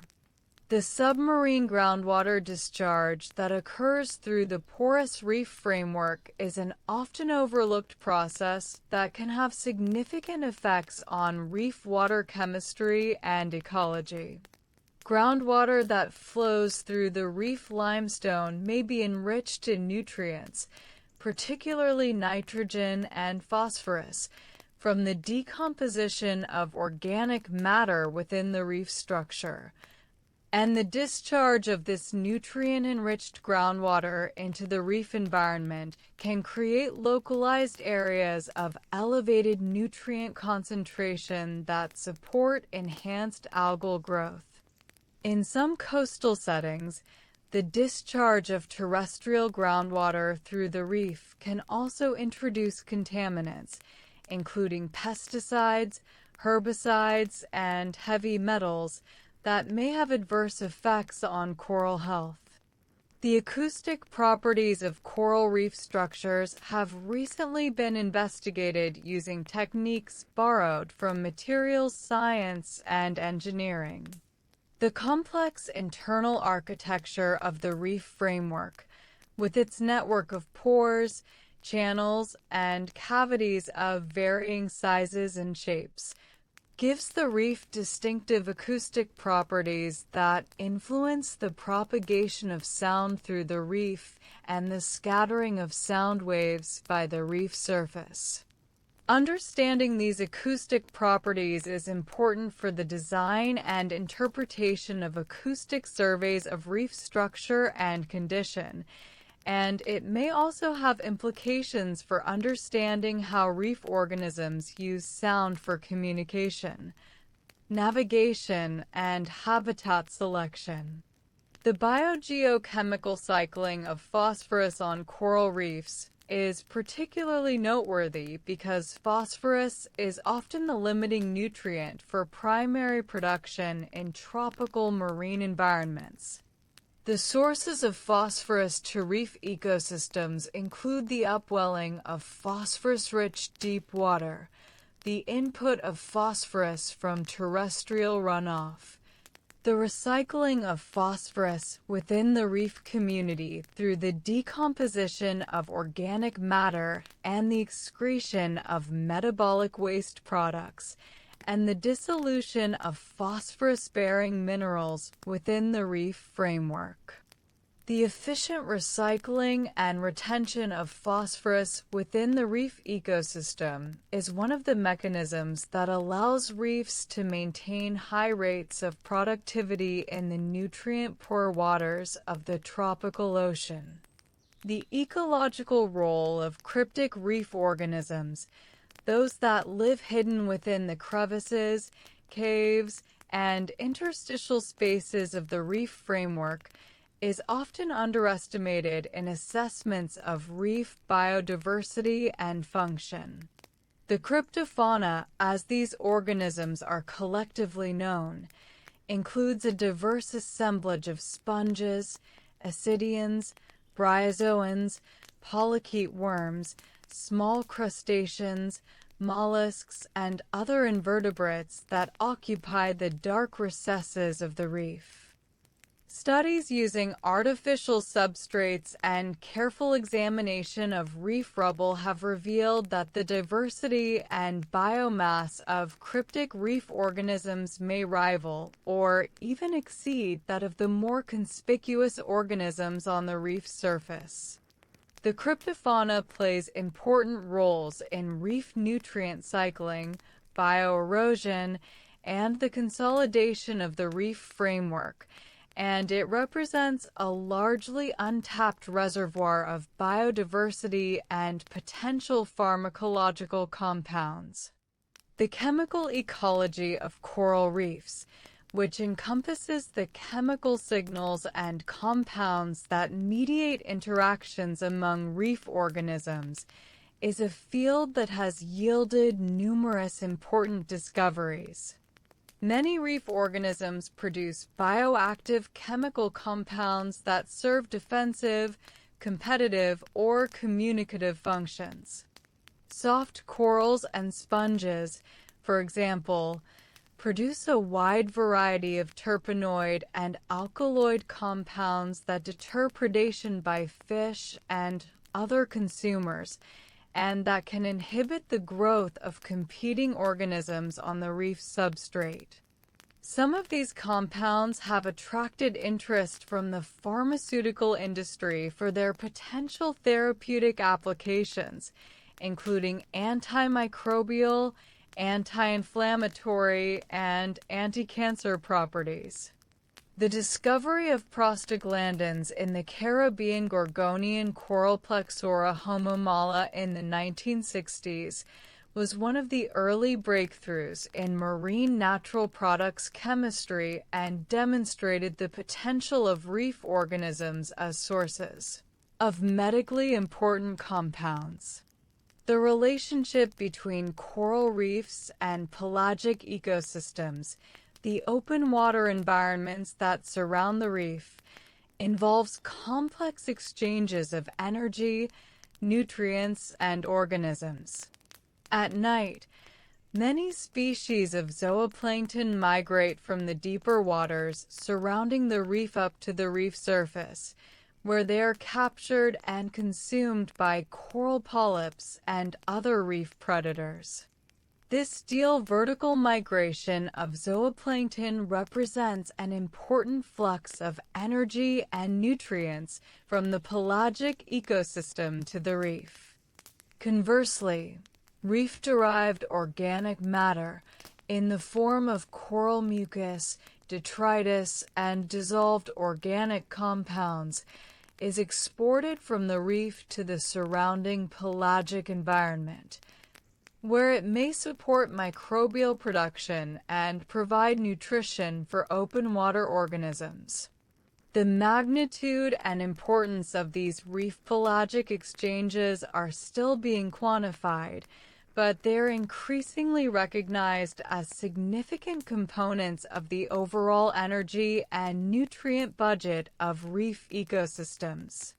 The influence of lunar cycles on coral reef processes extends beyond the well-known phenomenon of mass coral spawning. The gravitational effects of the moon on tidal cycles influence the patterns of water flow across and around the reef, affecting the delivery of food, nutrients, and larvae to different parts of the reef. The amount of moonlight available during the nighttime hours varies with the lunar phase and can influence the feeding behavior of nocturnal reef organisms, the activity patterns of reef predators, and the vertical migration behavior of zooplankton. Some studies have reported correlations between lunar phase and the growth rates of coral colonies, though the mechanisms underlying such correlations are not well understood. The vertical zonation of organisms on the reef slope, from the shallowest reef crest to the deepest mesophotic zone, provides a natural experiment in the effects of light, temperature, pressure, and wave energy on the composition and structure of reef communities. As depth increases, the intensity of photosynthetically active radiation decreases exponentially, following the Beer-Lambert law of light attenuation, and the spectral composition of the available light shifts toward the blue end of the spectrum.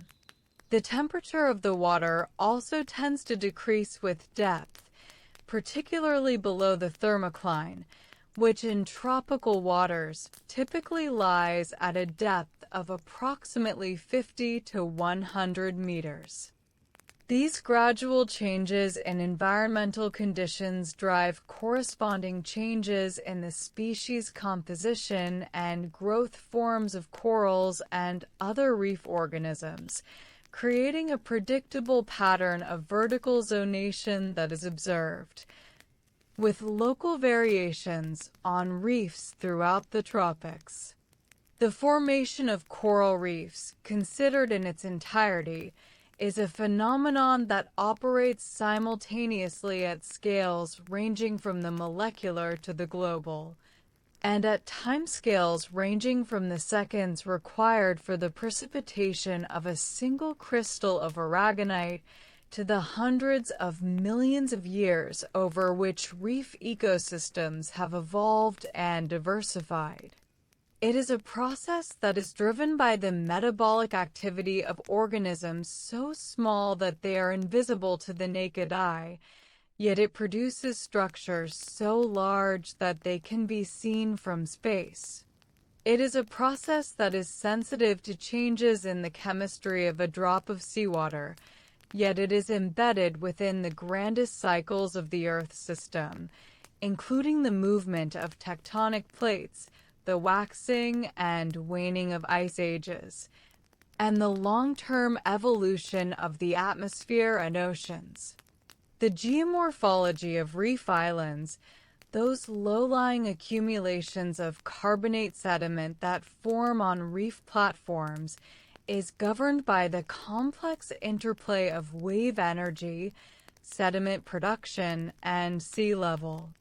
Reef islands typically rise only 1 to 3 meters above mean sea level and are composed of fragments of coral, shells of foraminifera and mollusks, and pieces of coral and algae that have been broken down by physical and biological processes and transported by waves and currents onto the reef flat.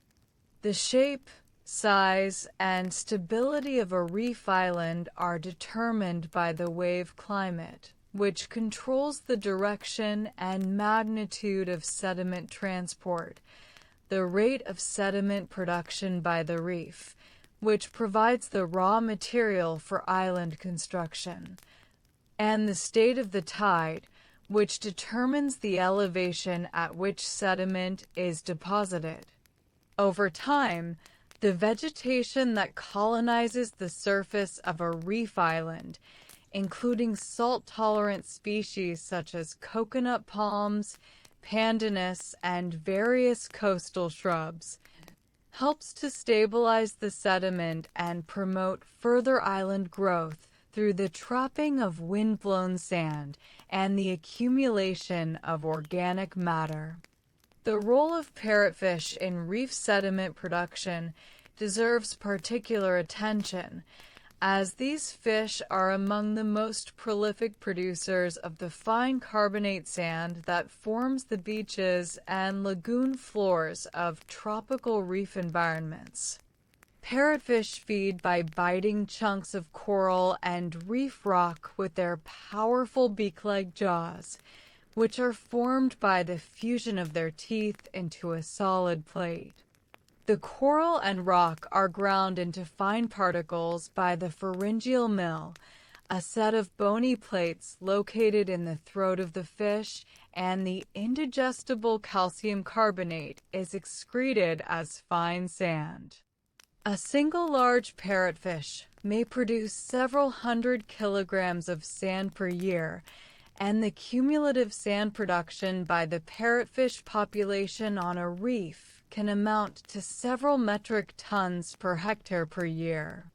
In this way, parrotfish play an essential role in the sedimentary processes that shape reef morphology and contribute to the formation of the sandy beaches and islands that are among the most recognizable features of tropical reef environments. The thermal mass of the reef structure itself, which is the capacity of the massive limestone framework to absorb and slowly release heat, has subtle but measurable effects on the temperature environment experienced by reef organisms.